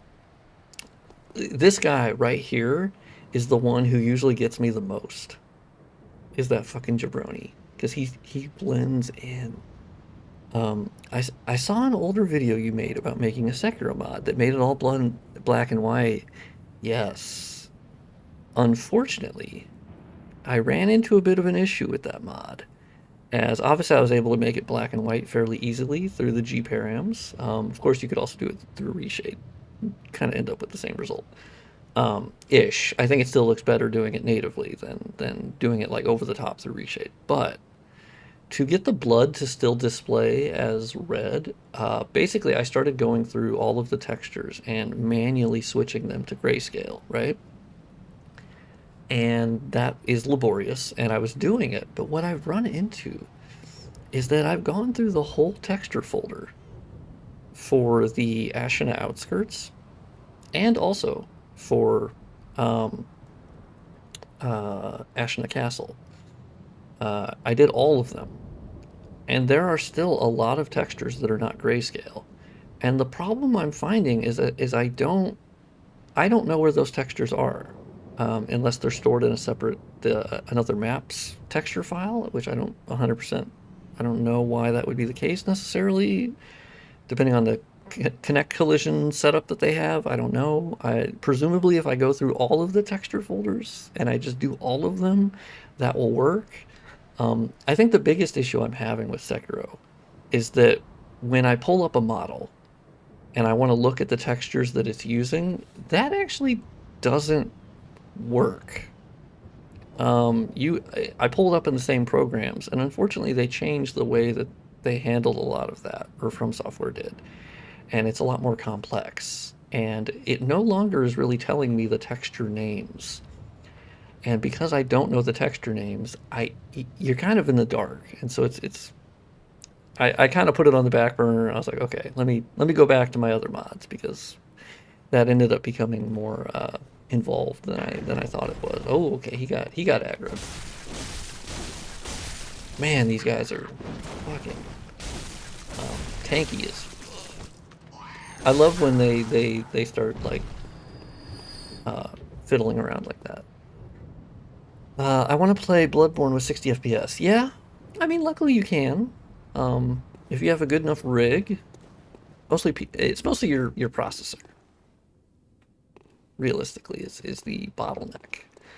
My mod makes things heavier on the GPU for sure, but like your main bottleneck is especially because it's emulation, is CPU dependent. And my processor, being the 5700X, just isn't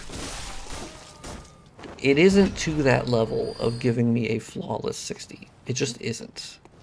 And the problem with the 60 FPS patch is because it uses a different frame cap. It's not a FromSoft frame cap anymore. It's basically it's an agnostic like Sony one, like a platform-based one. And unfortunately the input latency by default is worse. And so of course you make up for that a little bit by of course having a better frame rate. So that does lower the input latency, but you're starting from a higher starting point. Because the 30 FPS frame cap is fantastic for input latency. And they actually, and I should, let me make that specific. FromSoft's 30 FPS frame cap. Not all 30 FPS frame caps. They're not made the same. Sekiro actually has an insane 30 FPS frame cap. It might surprise you to know, for you guys to know that the first way I played Sekiro was with a 30 FPS frame cap on Xbox One X. Yes, Bloodborne has a lot of quirks when running at 60 FPS. They've been able to fix most of those. I don't think they've fixed all. Like grass gets weird. The vertex shaders, the way that they handle the swaying of the grass, like that gets fucking weird. And there's a lot of, because it just wasn't designed around that. It just simply wasn't. But they will find fixes for almost everything. Yeah. Would a 9800 X3D? Jesus Christ. Oh my God. I mean, if anything, that's overkill. Dude, if you have the money, then like, yeah, I mean, fucking yeah. Like, I don't think you need an X3D. I don't really know how much the X3D, obviously the 3D V cache, I don't know how much that helps necessarily with emulation specifically. But it probably does in the sense that like, the 3D V cache is specifically helpful for gaming. It's not specifically helpful in a lot of other like synthetic benchmarks, but dude, if you got the 9800, holy shit. Yeah, Jello, what's your processor? Unless you've already said it and I didn't see it. 90 FPS, fuck yeah, man. Ooh, okay. Actually, I'm gonna pull one of you. I don't really want to fight. Oh, I guess I could just. I forget I have a fucking gun in this game. Oh shit, it did actually aggro both of them. Ow, ooh, ow. Okay, that hurt more than I thought it would. Yeah, what's your processor? I'm curious. Admittedly, I play the game with my mod. I don't really, if I played it without my mod, I could have a pretty flawless 60, I bet. At least with my mod, it does seem to just makes things harder. Well, it's a 10700. 10700 I think still pretty good. I mean, I guess I'm trying to think, when was that? I remember that generation. I know the 11th gen was back when Intel was not able to shrink the dies of their processors because they had sort of hit the limit of their fab process, and they hadn't yet mastered the lower nanometer processes, but they've since obviously vastly fixed that, and they've made them way better since then. But the 10,000 series is in my mind goated. Oh, what an idiot! Oh, the executioner's there. Why not 30 as God Zaki intended? I mean, personally, I mean, obviously, I totally understand why you'd want to play at 60. I play all the other games at 60. I do think Bloodborne has a very specific shutter speed to its motion blur, which of course is in the motion blur like param or whatever. But the way that they handle their 30 FPS, I admit that I guess I don't find an issue with it because the input latency is great, and to me that's actually what matters the most, is input latency. And when I move my controller and I hit buttons, it's incredibly responsive. I'm very sensitive to input latency, and that's why when moving to the 60 FPS, let's put it this way, Bloodborne running with the 60 FPS patch, and let's say it was a flawless 60, to me, does not, well, I would say actually just factually, does not have the input latency, the lowest input latency that like DS3 has, because of course that runs at 60, or Elden Ring runs at 60. Like, FromSoft has a very specific method of frame capping, which has its downsides. I'll be clear about that. There are downsides to their frame capping, which is frame pacing, um, and it can hitch a little bit, but in the sense of like actual input latency, it's phenomenal. I'm still having, unfortunately, here's a shadow culling issue. So basically, the shadow param, the engine with how I currently have it set up, it is rendering a shadow from the very height of that building, which is incredibly tall versus where I'm at. And you can see as I turn this way, it renders the shadow. As I turn this way, it turns it off. It basically says, nah, we're not doing that. I can change the volume depth setting, which I already have. Actually, hold on. You won't be able to see this, but let me check real quick. I can go in and edit the param for that.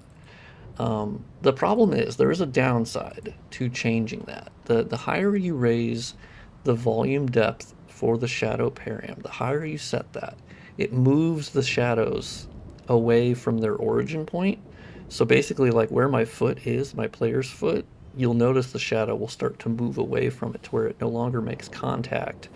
There'll be a gap, and it looks bad. And so this is also because, of course, these shadows were never meant to render out this far. They were never meant for that. So yeah, I've already edited the volume depth up to like 175. I know that number's not going to mean anything for anybody, but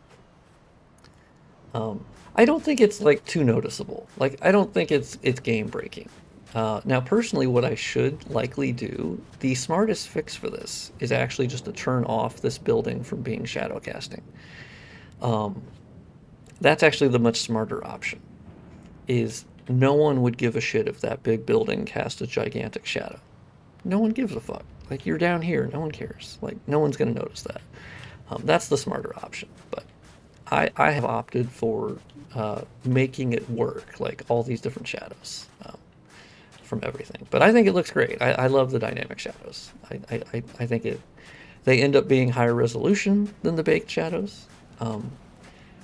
Now, does that make them more realistic? No. Technically, shadows should become less clear or less defined the farther they are from the origin of that shadow. And so a lot of these shadows should be a lot less clean than they look. Now, I am blurring the shadows. There's actually inside the shadow param, there is a setting for handling the blurring of the shadows. So it's essentially like a soft shadow way of doing it, where you can kind of make them look, because they could be sharper than this, but you can kind of play around with that. Now, of course, that is just blurring the shadow itself. It's not like the PCSS shadows, sort of like shadow algorithm that NVIDIA has, where they try to emulate how RT shadows function, which is how it functions in real life. So actually, the volume depth setting, you can look at my feet. You can actually see that the shadow is not making contact with my feet. And that's because of that volume depth setting of handling the shadow from high buildings like that. Changing that setting is what moves that shadow out. And so, is it noticeable in your average gameplay? No, because look, you're running like this, it looks fine. I don't think the average player is going to be like, oh my god, it's broken. Yeah. But it don't have any significant issues in normal playthrough. Not really. Like Bloodborne is in a very similar case to Demon Souls, in the sense of like Demon Souls with PS3 emulation.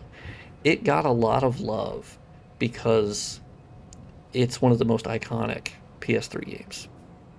And so it got a lot of focus. And for the PS4 emulator, Shad PS4, Bloodborne was the focus, like for a lot of the effort. So it's gotten a lot of love, and it runs phenomenally. Like it really runs. Yeah, the fog is great. Yeah, this game, of course, did not support volumetric fog, so this is just your sort of like particle effect fog, and then they have like the fog through the actual like G params. But yeah, it's I think it still looks quite good. Now, of course, like right here, you can see like you can almost see like the fog gradient. I don't think that necessarily looks great, but you kind of take the good with the bad, right? So now we have the shortcut. Yeah, okay, also random. But back to my way earlier point about the insight mechanic, I really wish there would have been an insight mechanic in Cainhurst. Oh, I actually noticed something. Some of the snow stopped when I'm back here. Watch closely, and you'll see the snow starts again. Some of the snow. And now it freezes. I've never noticed that before. And now it's back on. Oh, and they stopped that. And yet some of the other snow is still active, but it's the snow that's more on this side. So that must be, there's a certain where it stops it. Um, yeah, I think it'd be really cool if, or maybe even if it was like, if you had high enough insight, the enemies maybe would have a little bit different behavior, or they'd have red eyes, or I don't know. I feel like there was more opportunity there for some really cool things that, of course, Miyazaki has talked about how hard this development was for Bloodborne, so we can look back and sort of have hindsight of all these things of like, oh, wouldn't that be cool? Wouldn't that be cool? And I assume Miyazaki has the same thoughts of like, oh, I think that. I wish we could have done this. I wish we could have done that. Um, but I also think like there's something special about the game that we got being special. What resulted from those dev challenges is the Bloodborne that we got, and I think the Bloodborne we got is amazing. I think it's genuinely one of the most special games ever created. And I don't really try to say that with like hyperbole, but I know it sounds like that. But I genuinely think Bloodborne is like just one of the most unique, special. Miyazaki would be an optional boss if he had 69 insight. I love that. Or being able to fight certain mini bosses with a high level of insight to get better weapons. Yeah, like I think there could have been a lot of really cool. Now, admittedly, that's a mod idea that I personally am not the modder probably to do that. Because I specialize in like visual related stuff. But mechanically, I don't think there's anything really stopping people from figuring out how that insight mechanic works on an engine level. Because we can look at the maps, we can look at the different configurations. There has to be a way. With Souls modding, nothing is truly impossible. I don't think anything is truly like off limits as like impossible. So I think there could be a mod one day that expands the insight mechanic. And I think that would be really, really fun. Really, really cool. It essentially, you know, being like an extension of how they did the world tendency system in Demon Souls, right? It's always felt like a bit of a continuation of that. God, I love how Cainhurst looks. I just love it. Oh, not these motherfuckers. These guys are interesting. Most of the time they're a pushover for me, but every once in a while they pop the fuck off and they kill me. I'm like, damn. Okay. This area does feature some new specular maps that I made. I love that they're cleaning the windows. That's so cool. Oh, bloodstone junk. I'm almost getting to the point where I can like upgrade my weapon, I think, once. Also, let me drink water. I've been really bad about that. Yeah, Shad PS4 developers are, if we could give them an award, if we could, like, they're amazing. And I think it's interesting that the other PS4 emulators that are being worked on are just not even in the same ballpark. Like, they're not even close. And I think that's super interesting. I think that's crazy that just one emulator just jumped in front of everybody else by a fucking country mile. Like, I don't know. I find the story behind that must be very interesting.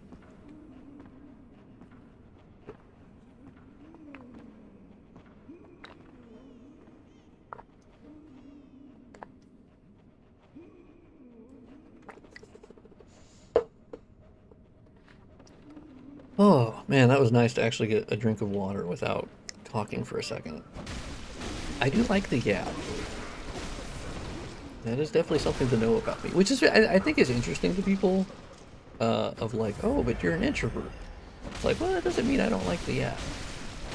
That just means that my social battery goes down very quickly. I am not energized by talking. At least our current understanding of introversion and extroversion is that, because I've seen a lot of people, like, because when I swipe through dating profiles, there's a lot of people I've seen that will say, oh, I'm an introverted extrovert, or I'm an extroverted introvert. And of course, we're all just trying to come up with verbiage to explain who we are, right?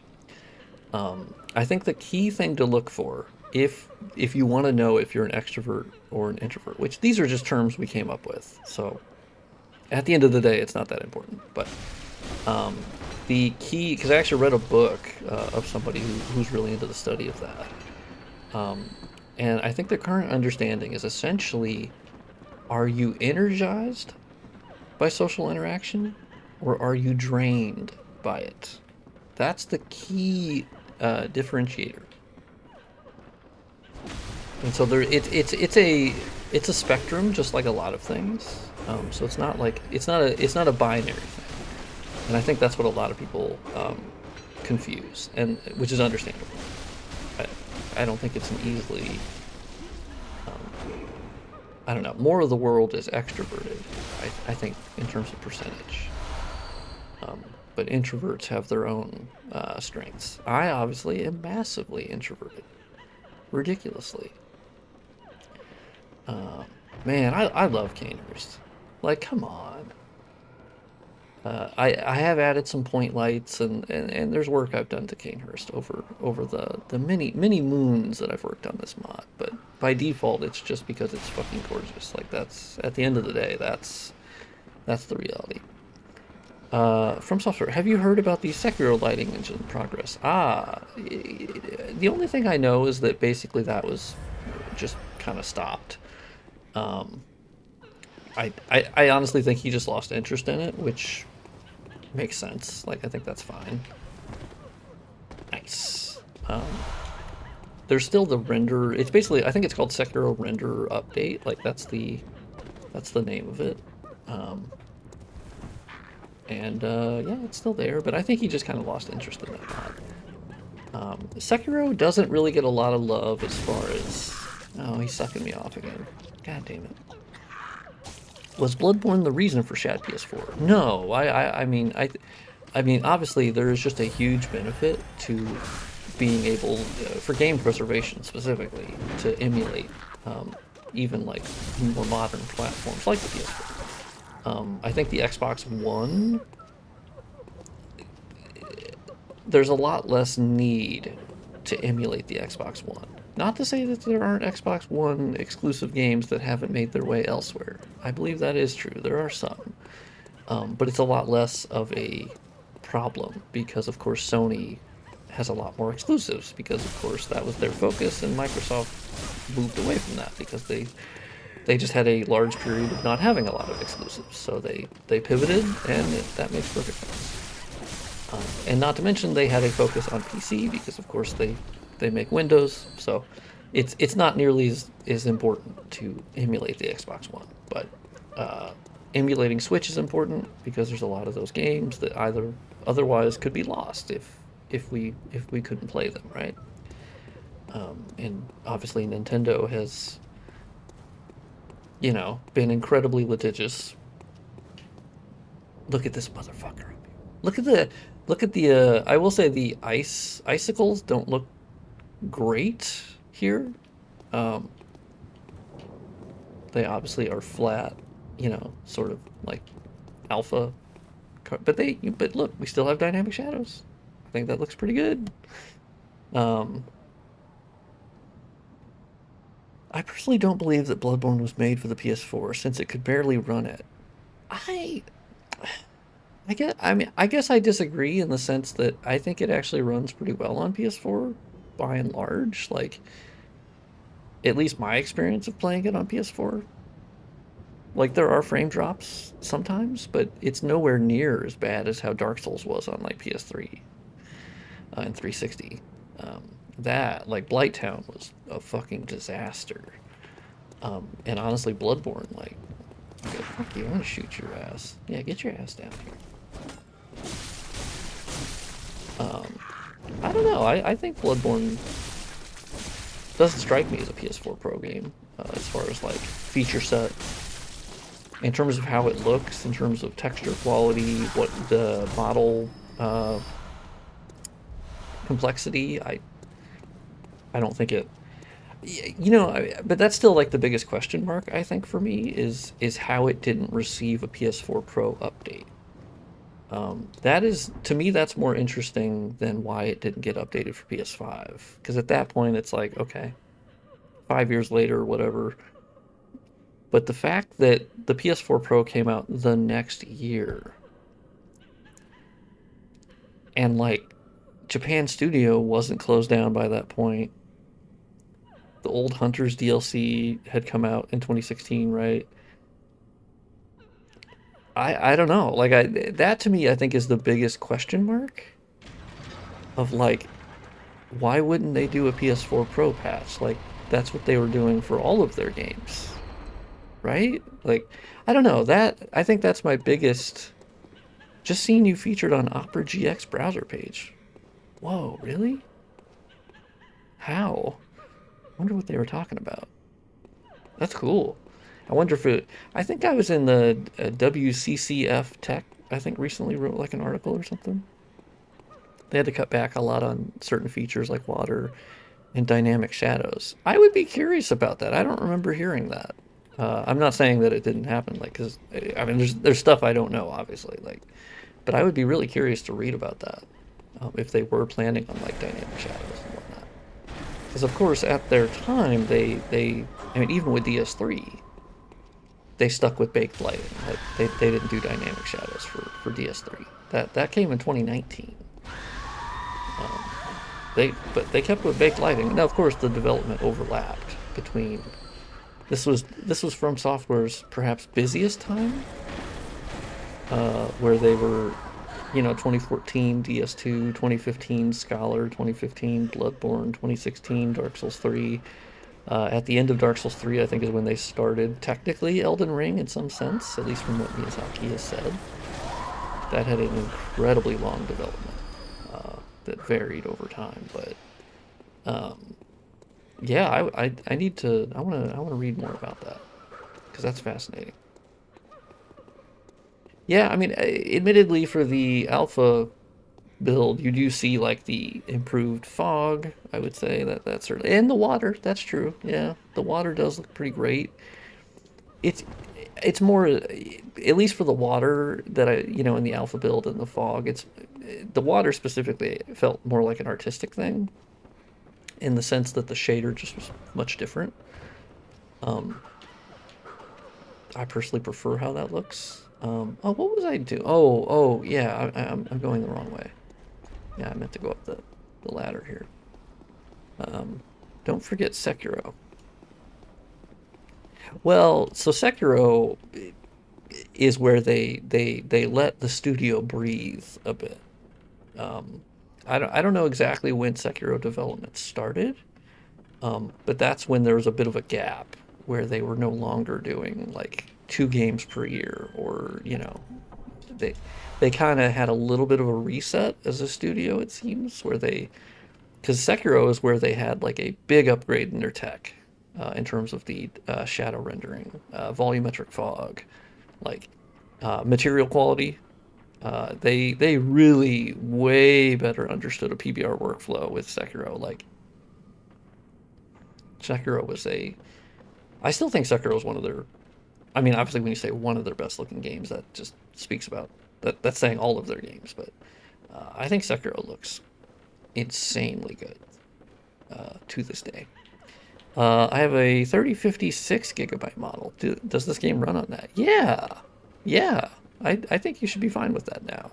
I think you like a 1080p 30 FPS experience. I think is achievable. Don't quote me on that, but I think I think that should be fine. Oh, hey, no, big guy. I need your chunks.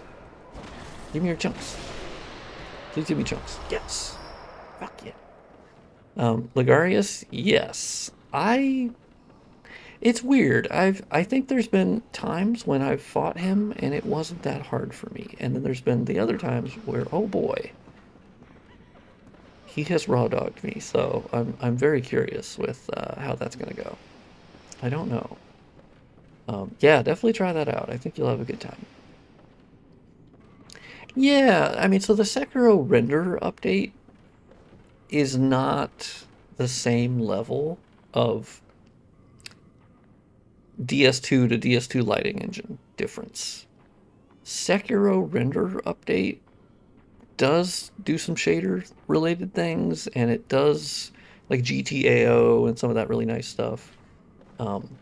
But personally, I actually prefer how the game looks with.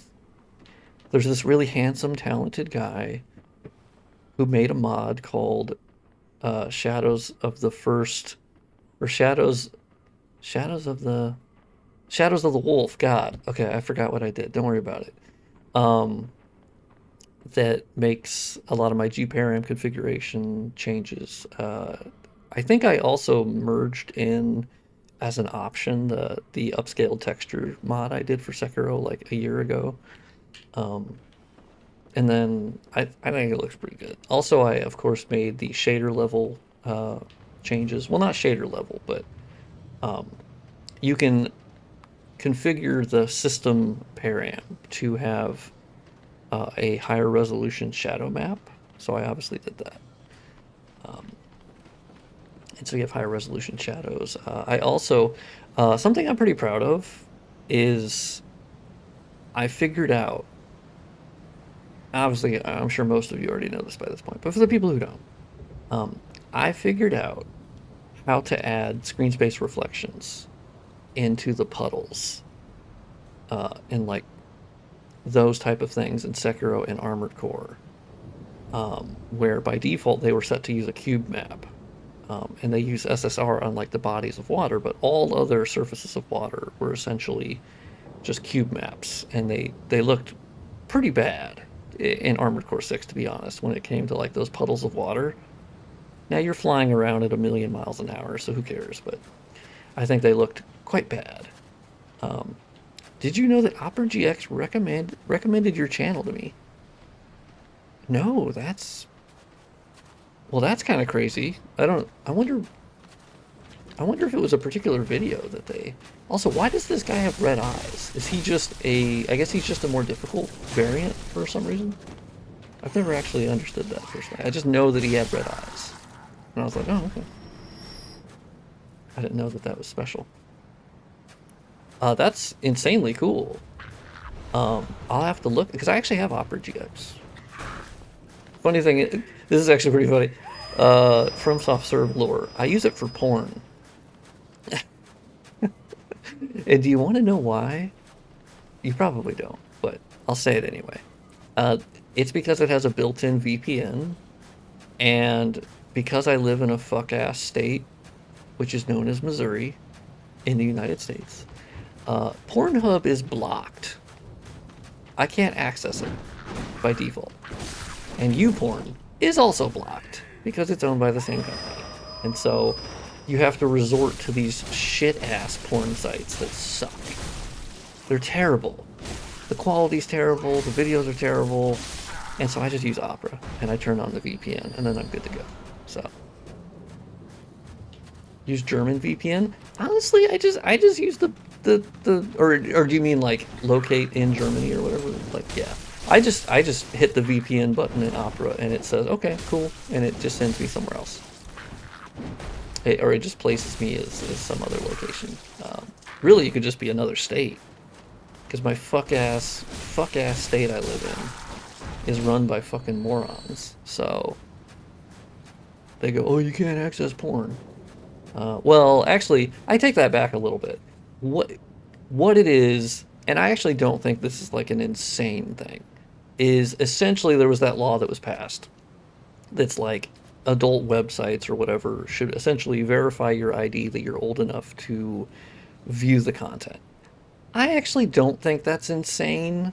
I know I might be in the minority on that. Like, maybe that's not a good progressive position. I don't know. Like, I don't fucking care. I don't think that's insane. Like, now why they're doing it, could there be other reasons of like they want your driver's license photos? That's beyond the point. I don't fucking know. But from the if the argument that I hear is that we would prefer that children not have access to it uh, until a certain age, I don't think that's crazy. I actually don't. Oh, and I'm pro porn. I am, but I'm also pro not having children exposed to that up until a certain age. I don't think that's insane on the face of it, right? And of course, people, obviously there's going to be people who disagree with that, but I think that's reasonable. But basically, YouPorn and Pornhub, they just shut it down because they didn't want to do the ID verification for a variety of reasons, and so you just can't access it. So technically, it's a bit of a shared thing between the two of them. It's not just the law, because technically all they had to do was, you know, have an ID scanning related thing. Do you still use Twitch? Yeah. I do intend to figure out a good way to essentially send the stream over to Twitch and then stream on there, because I do want to stream on Twitch. Like, I actually prefer Twitch. I watch more Twitch than I do YouTube as far as streaming, because I think it's better for communities. I think you get raids. I think the chat sometimes can be better, at least from other channels that stream on both. I have found the Twitch chat to be a bit more, I don't know, not as shitty sometimes. The issue that I've had is that the streaming, I used to dual stream between the two of them. And the way that it was set up, because of course I'm streaming on the same PC that I am playing the game on. So I don't really have the benefit of like extra performance from a stream PC and then like splitting the stream.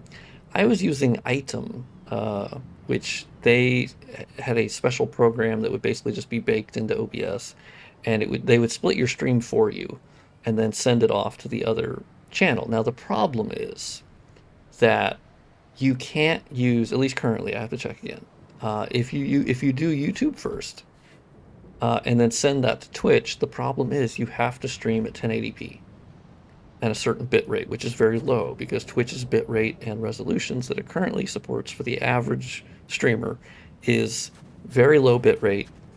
I think it's like 6K bit rate and 1080p. And that sucks. And so I'm currently streaming on YouTube in 1440p high bit rate AV1 encoding. So it's high quality. And as a visual modder, it's important to me to have good quality for people to look at the mod and say, I can see the texture quality. I can see the, like, so I need to figure that out. And if I can send it over to Twitch and then it gets downscaled to the correct 1080p, if they figure out how to do that without wrecking performance or whatever, or stream delay, then I would like to do that. Dark Souls 3, when be ready, sir? Oh yeah, I got to get back to that mod for sure. Upscale some of the textures, and I will get back to that. Yeah, I'm currently focused on Bloodborne.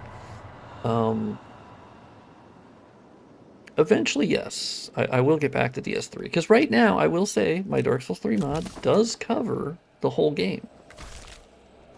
So it does cover the whole game. It's got updates, it's got upgrades, and I think you'll have a great experience. But it's not done yet. But you can't play the whole game. You can sub on here. Yeah. So that's the annoying thing about YouTube, is that there's no way to get no ads on YouTube through subbing to just one creator. You can do YouTube Premium, obviously, but you can, if you do a channel membership on YouTube, what's interesting is there was a little blurb on the back end where they said they give a better ad experience to channel members. I don't know what that means. Also, thank you, Jello, for hanging out. That's very nice. I appreciate you hanging out. But yeah, I don't actually know what they mean by that, because I've actually not seen that publicized either. That they give a better ad experience to channel members. I'm assuming that just means less ads, maybe? I don't know. Oh, you bastard. I thought you were gonna do like a normal attack. Oh, he's doing his big ball of skulls. God damn it.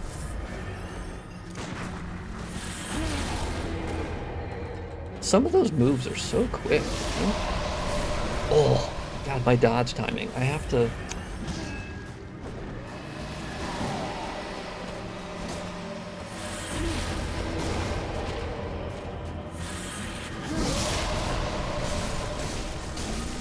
God damn, he's got health.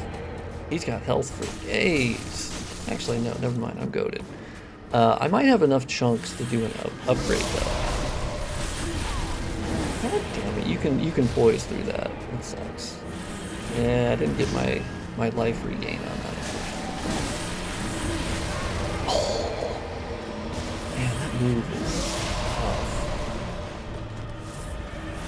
Damn, that one skull was like, no, we're continuing. Don't worry about it.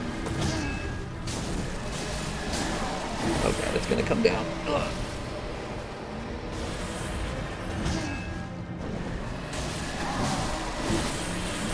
Oh shit, I ran right into it. Oh, it didn't actually hurt that much. Woo! Did it! God, you know what? Logarius is kind of a spammer, if we're honest. Also, I just saw his leg. Oh god. Now, that is not what I wanted to see today. You bitch. You absolute bitch. That move is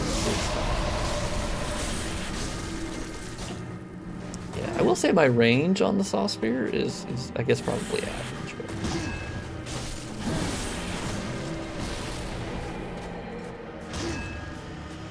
oh yeah, do your bullshit sword thing. I'll shoot that shit in 5 seconds. Don't. Well, okay.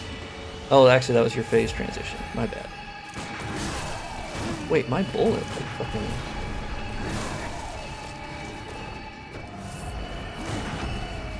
Oh shit! That was sick! That was sick nasty! I wasn't sure if I was gonna be able to get that parry, if I'm honest. This phase I kinda like because you can get parries. He doesn't do all that bullshit as much. Okay, well he does that. He still hits that motherfucker.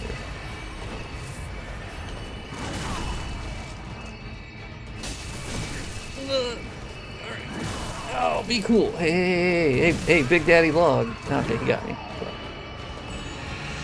Big Daddy Log, you gotta be cool, man. Alright, let's see if... let's see if that comes back. God.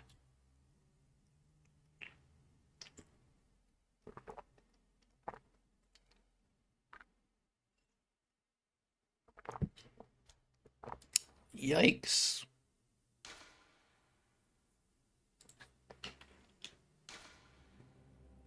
Okay, let's see if we're... It says... I think we're back. I'm seeing levels. Oh yeah, I need to disable the preview on that one. Okay.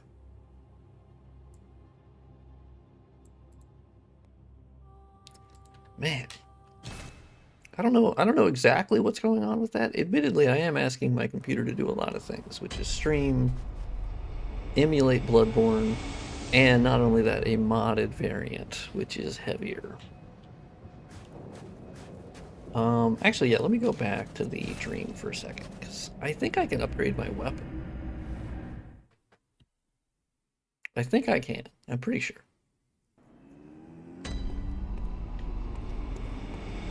Although, well, yeah, let me see if I can upgrade my weapon. I think I have enough for the first upgrade. I do need some blood echoes, though. Fuck yeah. Alright. We can get up to +7. Sick. Oh, are we back, by the way? Let me know. Because it might be that I'm just streaming to myself, and no one... We'll see. Put it... Well, I was gonna say put an F in the chat. Put a W... Oh, you're back? Thank God. Thank you, JP Caulfield. Fuck yeah. Yeah, sorry about that. I got an NVIDIA device error in OBS. It's happened twice now. something to do with the emulator. It could be driver related. I know Nvidia's been having some issues with their drivers, which fucking sucks. Because it seems like they're using fucking AI coding bullshit to do some of it. And because, of course, it's Nvidia, the super AI forward company.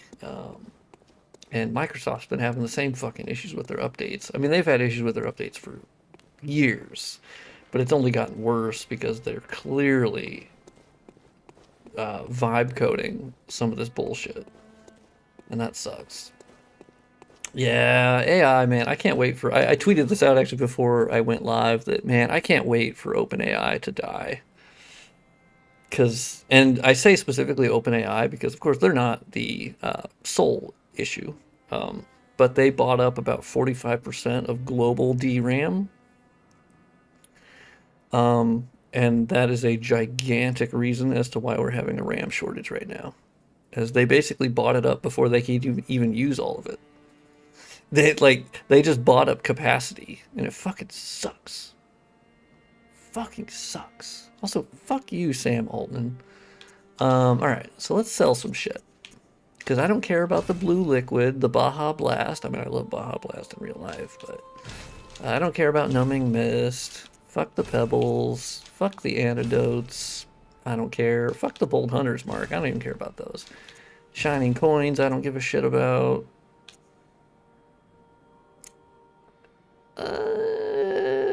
I'll keep that. I'll keep that. I'll keep that. Okay. I get energized by social interaction, but it drains me quickly as well. So I guess overall you're still being drained, but I understand that there's like the... I guess I am similar in the sense that like... Because I had a big social interaction day yesterday. Like, I went out of town to visit my mom, who lives about like an hour and a half away, so it's not terrible. And so my brother and I visited with her, and we had like lunch and all that cool stuff. But yeah, by the end of it, it was like, well, I just don't want to talk to another human for 4 days. But of course, I am streaming today, so maybe that's why I feel a bit less lively. But actually, yeah, I will pin it on that. I talked a lot yesterday. And unfortunately for me, I'm not good at... I don't rebound terribly quickly. Also, God Meow Mix, I feel like I didn't really answer your question terribly well. And also, thank you if you're still here. Sorry if you're not. Thank you for even asking how best to support me. That's a very nice question to begin with. that's a surreal question, you know. Yeah, I mean, I'm blessed. If you do subscribe on Twitch, I do still get that money. The quickest way is technically the Ko-Fi donations, or coffee, I suppose is how they say it, because that goes straight to my PayPal, which means I can use it immediately. Twitch, they pay out. I don't really know what their frequency is. I think I actually had like $50 in there that I didn't know about. So that was a nice surprise, and I was like, oh shit, okay, I gotta text a code, I gotta update to a new bank, and it was a whole thing. But I don't know how often they pay out. Patreon, I can take my money out once per day. And they do take a fee, and then it gets sent to PayPal. So Patreon's a good way too, but I know some people don't want to make it a subscription, which makes perfect sense. Honestly, we all have way too many subscriptions. So Ko-Fi is definitely the most direct because it just uses PayPal, and that's nice. But it's very very nice when anybody wants to support me, and so that question's just very nice to begin with. Okay, so gold pendant, we're definitely going to eat that. Although I know we're not eating it, but to me it seems like we're eating it. I think we put Sweet Baby Ray's on those umbilical cords. That's my headcanon. And then life gems and DS2, I've always thought of it as like you're eating them, even though you're totally not. But oh, now I can use the good shit. Oh, fuck yeah. Okay, 67, yes. Oh, what the hell is Steam emailing me for? Oh, it's some fucking sale, okay. I don't care about that. Okay, 76. Blood tinge scaling. What is blood tinge again? I know that sounds really dumb to come from like a guy who spent hundreds of hours remastering Bloodborne, but is that... I've never looked it up. I've just never looked it up. Is it the parrying? Is it the viscerals? Or is it like for bleed weapons? Because if it's bleed weapons, then fuck it, whatever, I don't care. I mean, I should just do this one, realistically. Oh, also, other question. And this is probably a dumb question, because yeah, I guess upgrading it upgrades the blood attack, which boosts viscerals? Is that... Am I wrong in that? I mean, I guess I should upgrade it, right? Because I have bloodstone shards, so who gives a fuck, right? I've just always been really... It's bleed weapons and guns. And I guess for guns, does it mean like the shot damage from the guns? Because that doesn't seem terribly important. It's more about the viscerals, right? But if it boosts viscerals, then I'm in. If it doesn't boost viscerals, then I don't really care as much. Or does it boost the amount of health you get back from like the rally? Because I know there's a rune, obviously, that boosts, like, you heal from viscerals.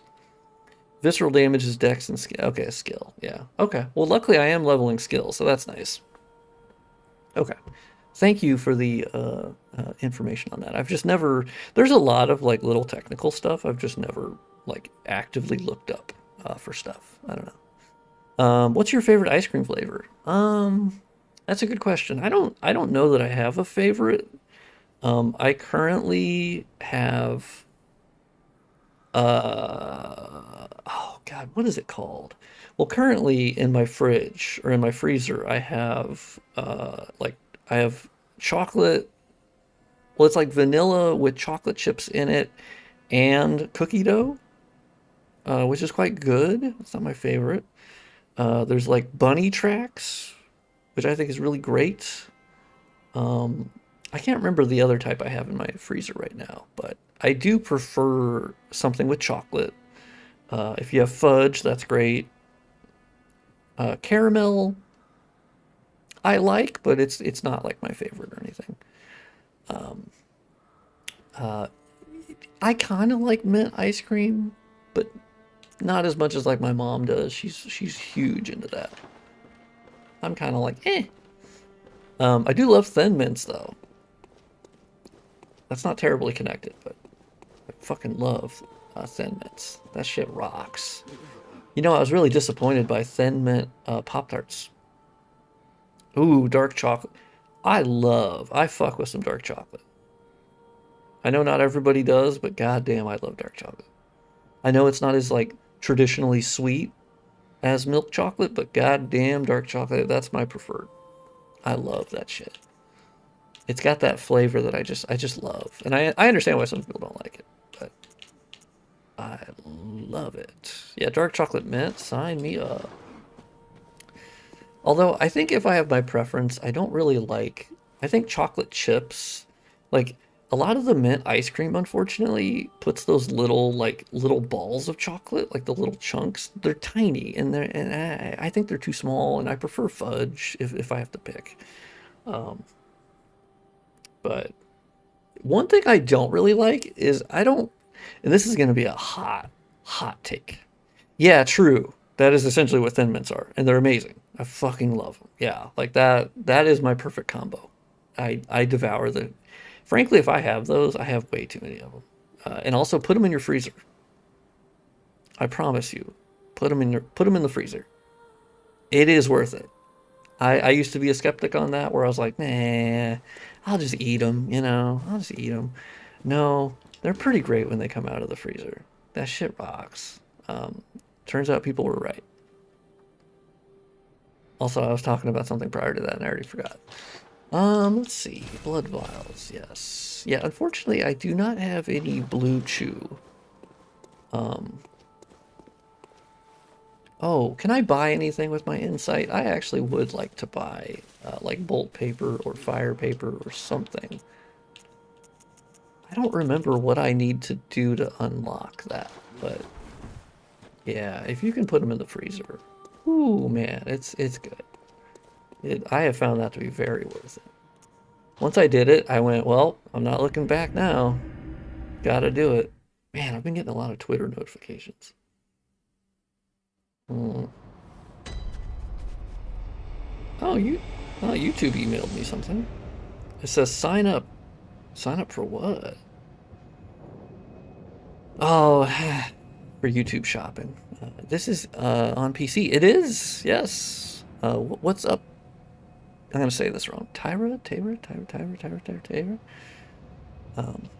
Oh, God Meow Mix. Yes, you were the one who asked about the how to support you. Thank you again. That was very nice. You just can't forget about them, otherwise they get stuck together. Yes, it's very true. I've had that happen.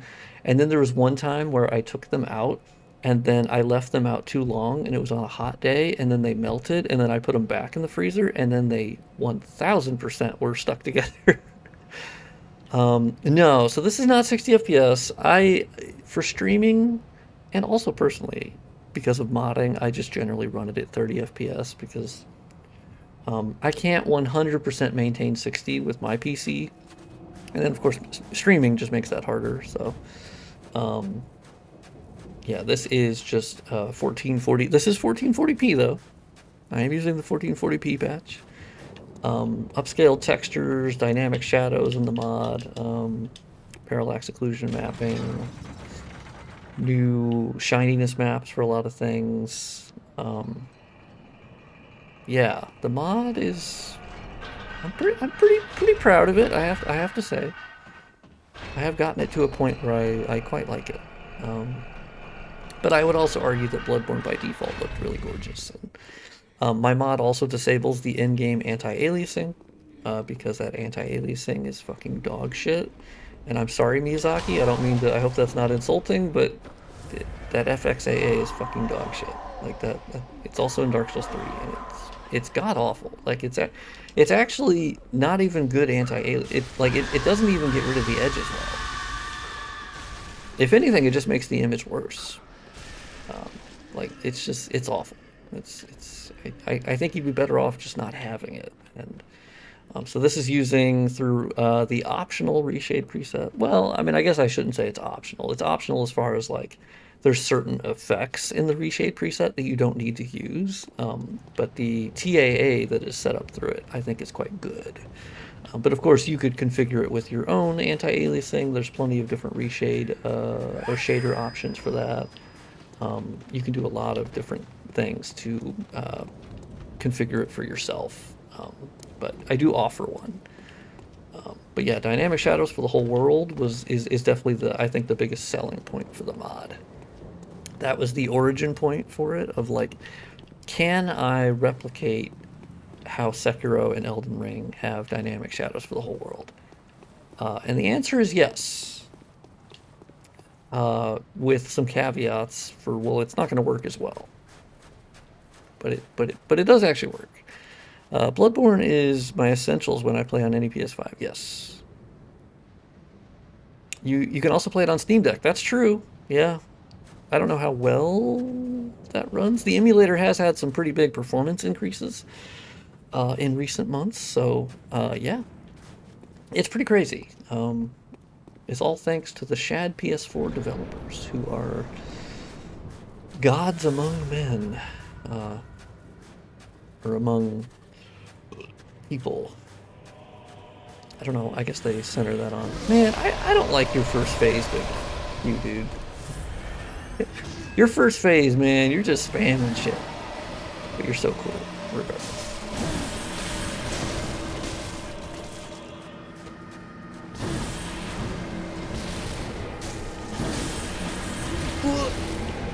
Man, he gets you with that skull move. Okay, send it down, and then I'm gonna... I thought he had me with that one.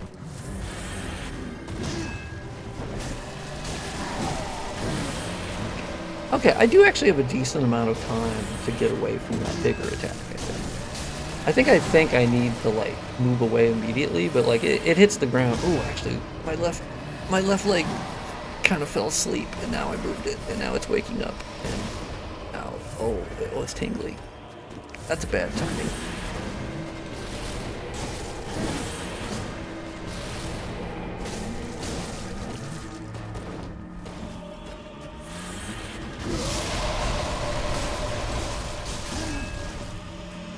Oh, okay. I'm gonna move back. He has a huge jizz blast. I mean, that's not the canonical name, but I'm just a god among cats. You know, that's a good way to put it. Did you see how his bullet, my bullet, like, he like Tefloned that. It flew towards him, but like not really. That was weird. That happened last time too. Oh, he has like an aura around him where the bullet, like, he had like a bubble. He had like a shield. Oh, fuck. Dude, he pops off. It's kind of, God, it's crazy how fast. Okay, ow. I don't know what the fuck. Oh, don't do your fucking sword bullshit.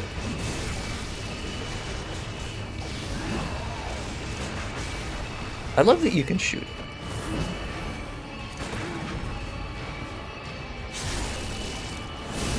Orphan of Kos? Yes, I would agree. That's actually, for me, that's the hardest boss. Lawrence is up there, to be honest, like, as far as that. Also, fuck you. Orphan is the one that certainly can break me. Well, not break me, because I've beaten him, but... Here's the funny thing. I actually beat Orphan first on New Game Plus, because I didn't know that it would shove me into New Game Plus, so I had to do the DLC on New Game Plus. And I beat him there. And then I think I beat him once regularly, but I actually had a harder time regularly, which is weird. Can't really explain why, but I did. But yeah, I beat him in New Game Plus the first time. It was crazy.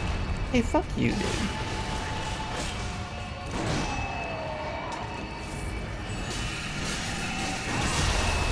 Okay, well, you're a disgusting spammer, and I hope you know it. Oh, okay. Oh, I actually got it. I just...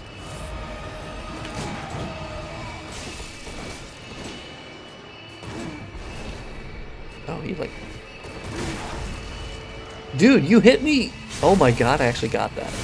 I didn't think I got that visceral, I'm gonna be honest with you. Well, okay.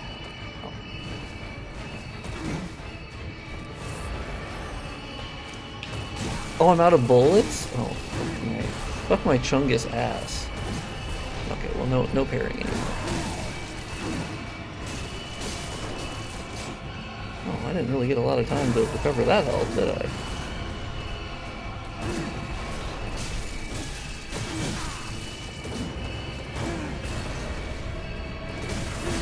Ugh.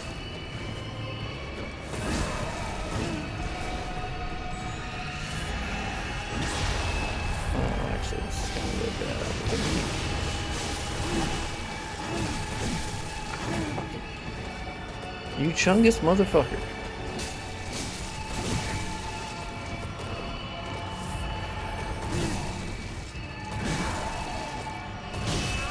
No way! He 3-piece comboed me.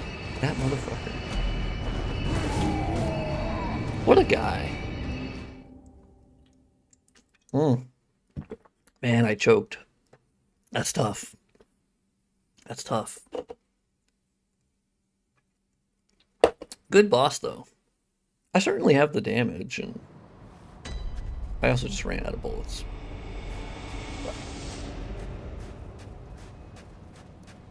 Well, at least I know I'm mortal. I started out this playthrough not really dying up until Forbidden Woods, so... Yeah, hard game. No doubt about that. Yeah, the way that he chases you down to, like, stop your healing, that can be hard to deal with. I did get some good parries off there, or good viscerals. I actually parried him a fuckload. We traded a lot to where, unfortunately... Oh, hey. Unfortunately, I was too far away. I was unfortunately too far away from getting the visceral. I think it was like 4 or 5 times, which would have been a gigantic chunk of his health. But unfortunately, I could not get that done. Have you done the crow yet? Oh, Jesus Christ. If I'm honest with you, I think I've only ever killed that jabroni once. Oh, your attitude is aspiring? Yeah, I know. Part of that is that I've just played these games so many times that I feel as though I've actually gotten the rage out of my body. It sounds kind of weird. I can't really explain it other than I have simply... I mean, maybe I've just been hollowed out as a person. I don't know, but yeah, I admit I don't rage as much anymore because I've just done everything so many times that I also, well, I will say that there's just an added, I mean, I guess you could say it's a confidence, but it's just a, like, I know that I've done it. And I know that I can do it. So it's just a matter of execution at this point. Now, get back to me in like 15, 20 attempts. We'll see. But there is some weird hitching going on. But of course, I have to remember I am streaming and playing the game at the same time, and it's not equivalent to just playing your average game. I am emulating a game, which is harder on the CPU, and that's not great for streaming. So like, I have to give my PC credit. It's doing quite well considering what I'm asking it to do. If I was streaming in 1080p, maybe it'd be a little bit better. But honestly, damn dog, you're sending that shit from like 4 football fields away. Like, really? A filthy spammer for the first phase. I swear to God. Also, I don't have any blue chew, which is very unfortunate. Ooh, I had 21,000 echoes. Oh, fuck.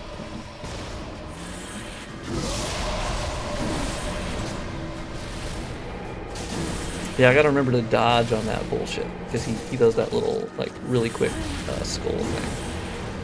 Because they don't want you to stay up close to him, which I think actually was a really cool way of basically stopping people from using the gooch strat, which is what I call it, which is basically just hang up in their asshole. And From Software said, we know that you like to do that, so we're gonna actively have a move that tells you to fuck off. I think that's actually pretty cool.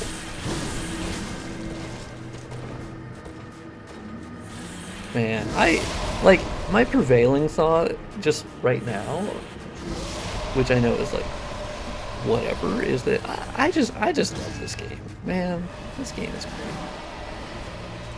I just love the act of fighting these bosses, man. Okay, fuck you. I usually dodge that move, but not that time. I can get a 3-piece combo, and then I can get the fuck out of there. Unfortunately, I got tagged by the big... I guess if I dodge to the left or right on that versus trying to dodge through it, that's probably the smarter way. Okay, he let me have a 4-piece combo? That's kind of embarrassing for you, big dog. No way, you're starting the second phase early? Okay, well, that's actually fine, because I prefer the second phase. Even though it is much more aggressive. Oh shit, actually I'm too far away to stop though. You know, I need to be not wasting bullets on that, because I do actually like, fuck you. See, he does that to where I'm out of, yes. And I do have the rune that gives me health back when I parry it. Yes! Back-to-back motherfucking parries.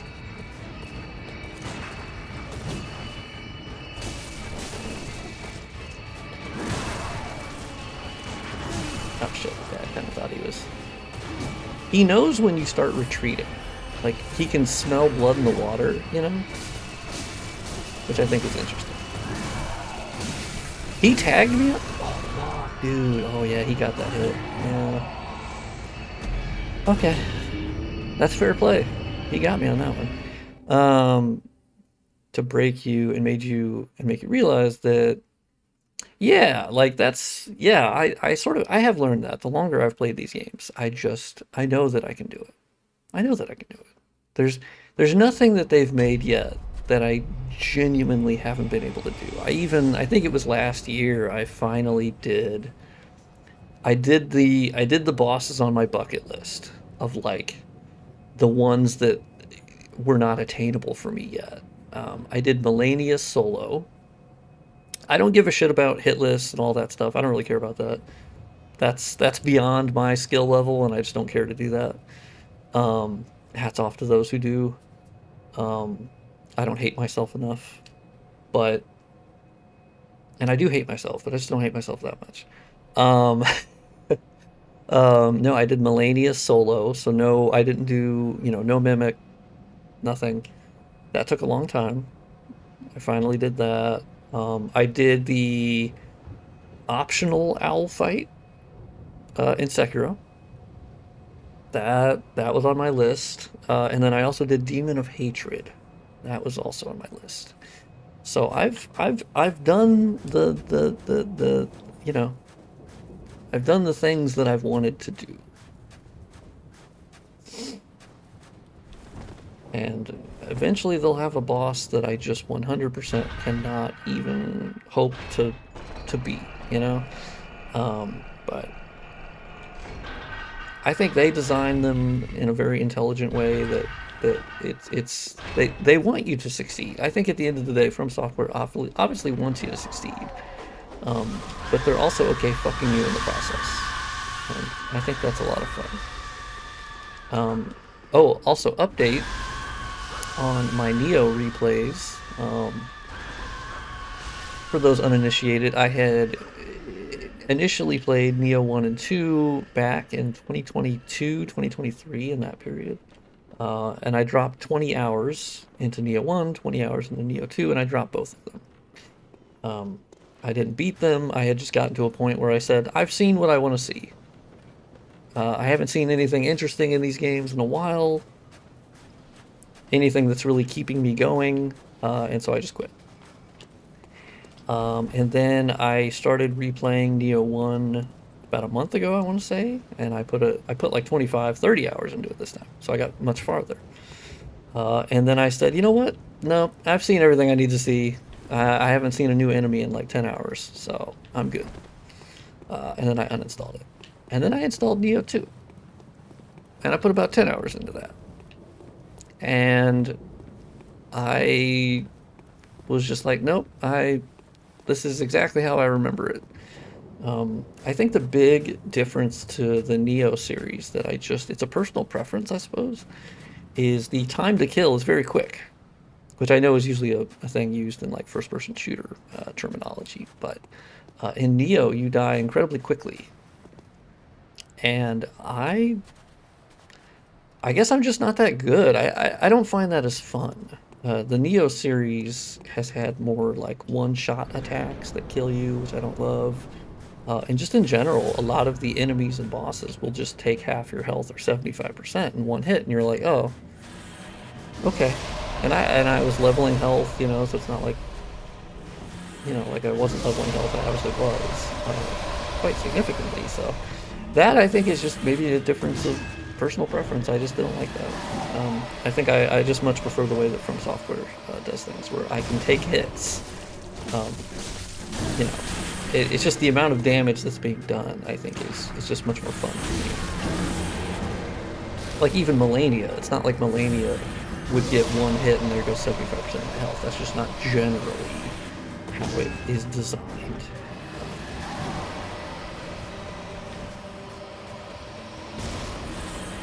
Okay, you bastard. Whew.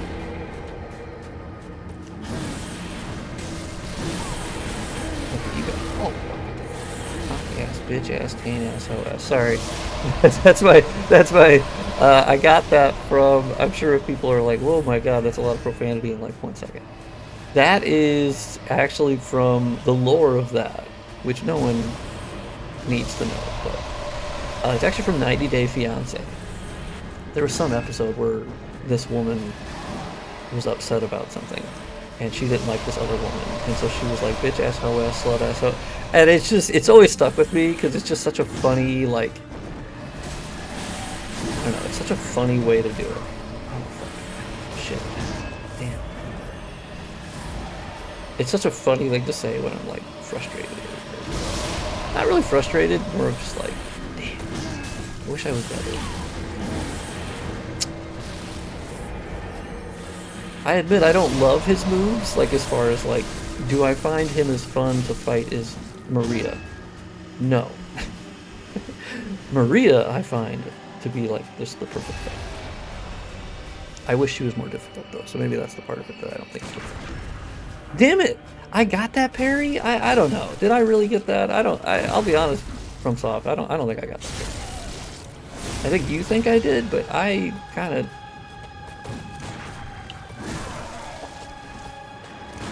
fucking Burger King ass looking frown. Okay, I thought you were gonna attack the kid.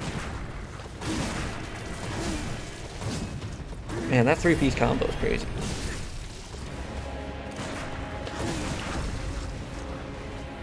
Yes! Profanity is fine as long as it's timed well. I mean, personally, I'm pro profanity. Well, that sounds stupid. I love profanity. Like, fuck yeah. So I don't have an issue with that. I think that's a funny... I know some people are more sensitive to it. My mom hates it, so I don't curse around her. Because she hates that.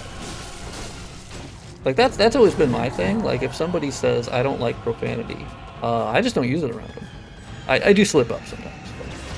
But, I've never understood the, I'm going to say it whether they like it or not. I'm like, oh, well, no. I think that's dumb. Don't be an asshole. That's just being a fucking asshole. And I don't support that. Man, I can see why people really hate the fucking sword thing.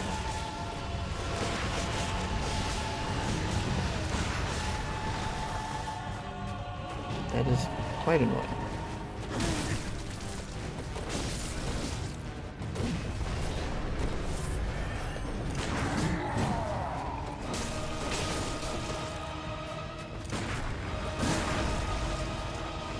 Yes! Yeah, 90 Day Fiancé is incredibly fun to watch for me. Sometimes I'm not in the mood for it, you know, because it's like they're fucking, you know, they're idiots, right? Oh shit.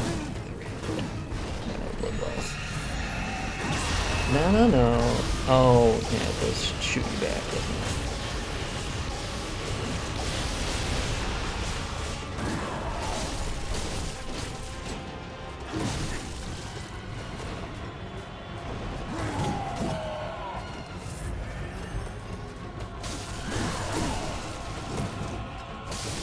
Got him!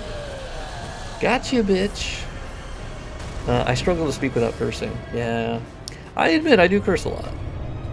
In my private life, I just like it. You know, this is obviously just an opinion, personal preference type of thing. I've never liked when someone would essentially use like the F word every like 3 words. That to me was definitely like, well, okay, well now you're ruining it. Like, you should be using it for effect, but if it's like drinking water to you, I think that's where, as a profanity user myself, you know, I don't know, I've always found that that gets to be a bit much. But of course, that's just personal preference. I don't have any... I don't think I've ever told anyone, you can't say that. Like, well, because that's crazy. Like, I don't have the right to say that, right? That's insane. Well, for me, I had people who are too religious, so I stopped. Yeah. My mom, like, my family is religious. Like, my mom is, and she also just doesn't like profanity, which is fair. I've, of course, tried to explain to her, like, well, they're just made up words.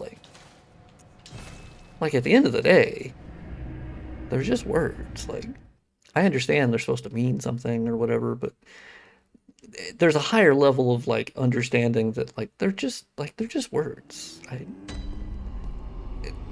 I don't know. It gets into the whole thing, and she goes, "Well, I just don't like them," and I go, "That's fair." At the end of the day, that's I've never found the need to like actively curse intentionally around people who don't like it. That I do find a bit weird. But I definitely unintentionally still curse. Trust me, that happens. And then my mom will look at me like, and she doesn't get mad at me. She tends to go, she knows that I don't mean to do it. And I go, sorry. And then we move on. But, fuck yeah. All right. We did Cainhurst today. So that's something. I mean, 3 hours for Cainhurst. I kind of did that incredibly slowly, but I guess next would be the DLC, presumably. I mean, obviously there's still more base game to go, but Very well. yeah, I definitely died more in Cainhurst than I did for the entire prior portion of the playthrough. You know, I'm trying something different this time, where now I do have 25 vitality, which is a decent number. But for me, as I usually like get to the end of Bloodborne, I usually have like in the 30s. I have in the like up to 40 or whatever. Because I love health. I'm just not the guy who isn't gonna get hit. That's not my thing. I don't fuck with that. That's just, you know. But I'm trying to be a little bit less that, where I'm putting more points into endurance and skill, to where I can focus on like, maybe I do take a little bit less hits, you know? I am happy that I've not had to blood vial farm, which, to be fair, I haven't actually had to blood vial farm for ages. Forever. It's been so long. Because at this point, I'm good enough at Bloodborne. Wait. Why do they sell pungent blood cocktails for 10,000? I've never realized that. Why is that 10,000? That doesn't... It ain't... Do they really consider them like that good? I mean, I guess they do like break their AI in the sense that they run towards them, but it's such a short-term thing. I don't know. I mean, fuck you. I'm not gonna buy them anyway. I've literally never bought like 98% of what's in the store there. That's just kind of, I think, how I play it. Oh, I need to buy blood vials. Drop my extra cash on that. Yeah, let's buy 7 of those. Fuck yeah. The price has gone up, unfortunately, but that's... I was going to try to come up with some sort of Miyazaki-flation, but no. Trumpflation has unfortunately hit Yarnum, and they are more expensive now.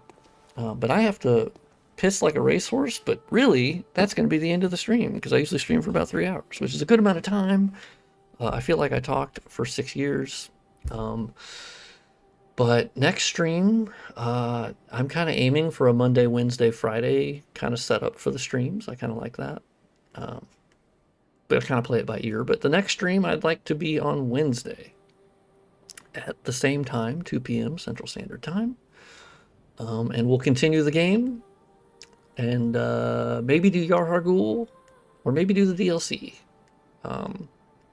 The DLC sounds like a lot of fun, and I'll get the Bloodstone chunks I need. But yeah, that sounds like fun. So thank you. Sorry about the stream crashing and having to come back like 3 different times, but hopefully it'll be in the same VOD on YouTube. I think so. I'm assuming YouTube is smart enough they'll package that together. But anyway, thank you for tuning in, and yeah, I'll see you back on Wednesday for more Bloodborne streaming fun. I hope you all have a good rest of your day, unless you suck, and then I hope you have a bad rest of your no. But anyway, I'll see you guys later. Maybe I'll make a video. I probably should make a video.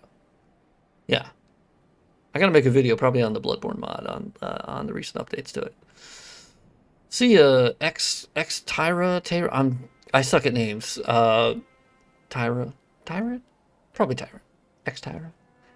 But I'll see you guys later.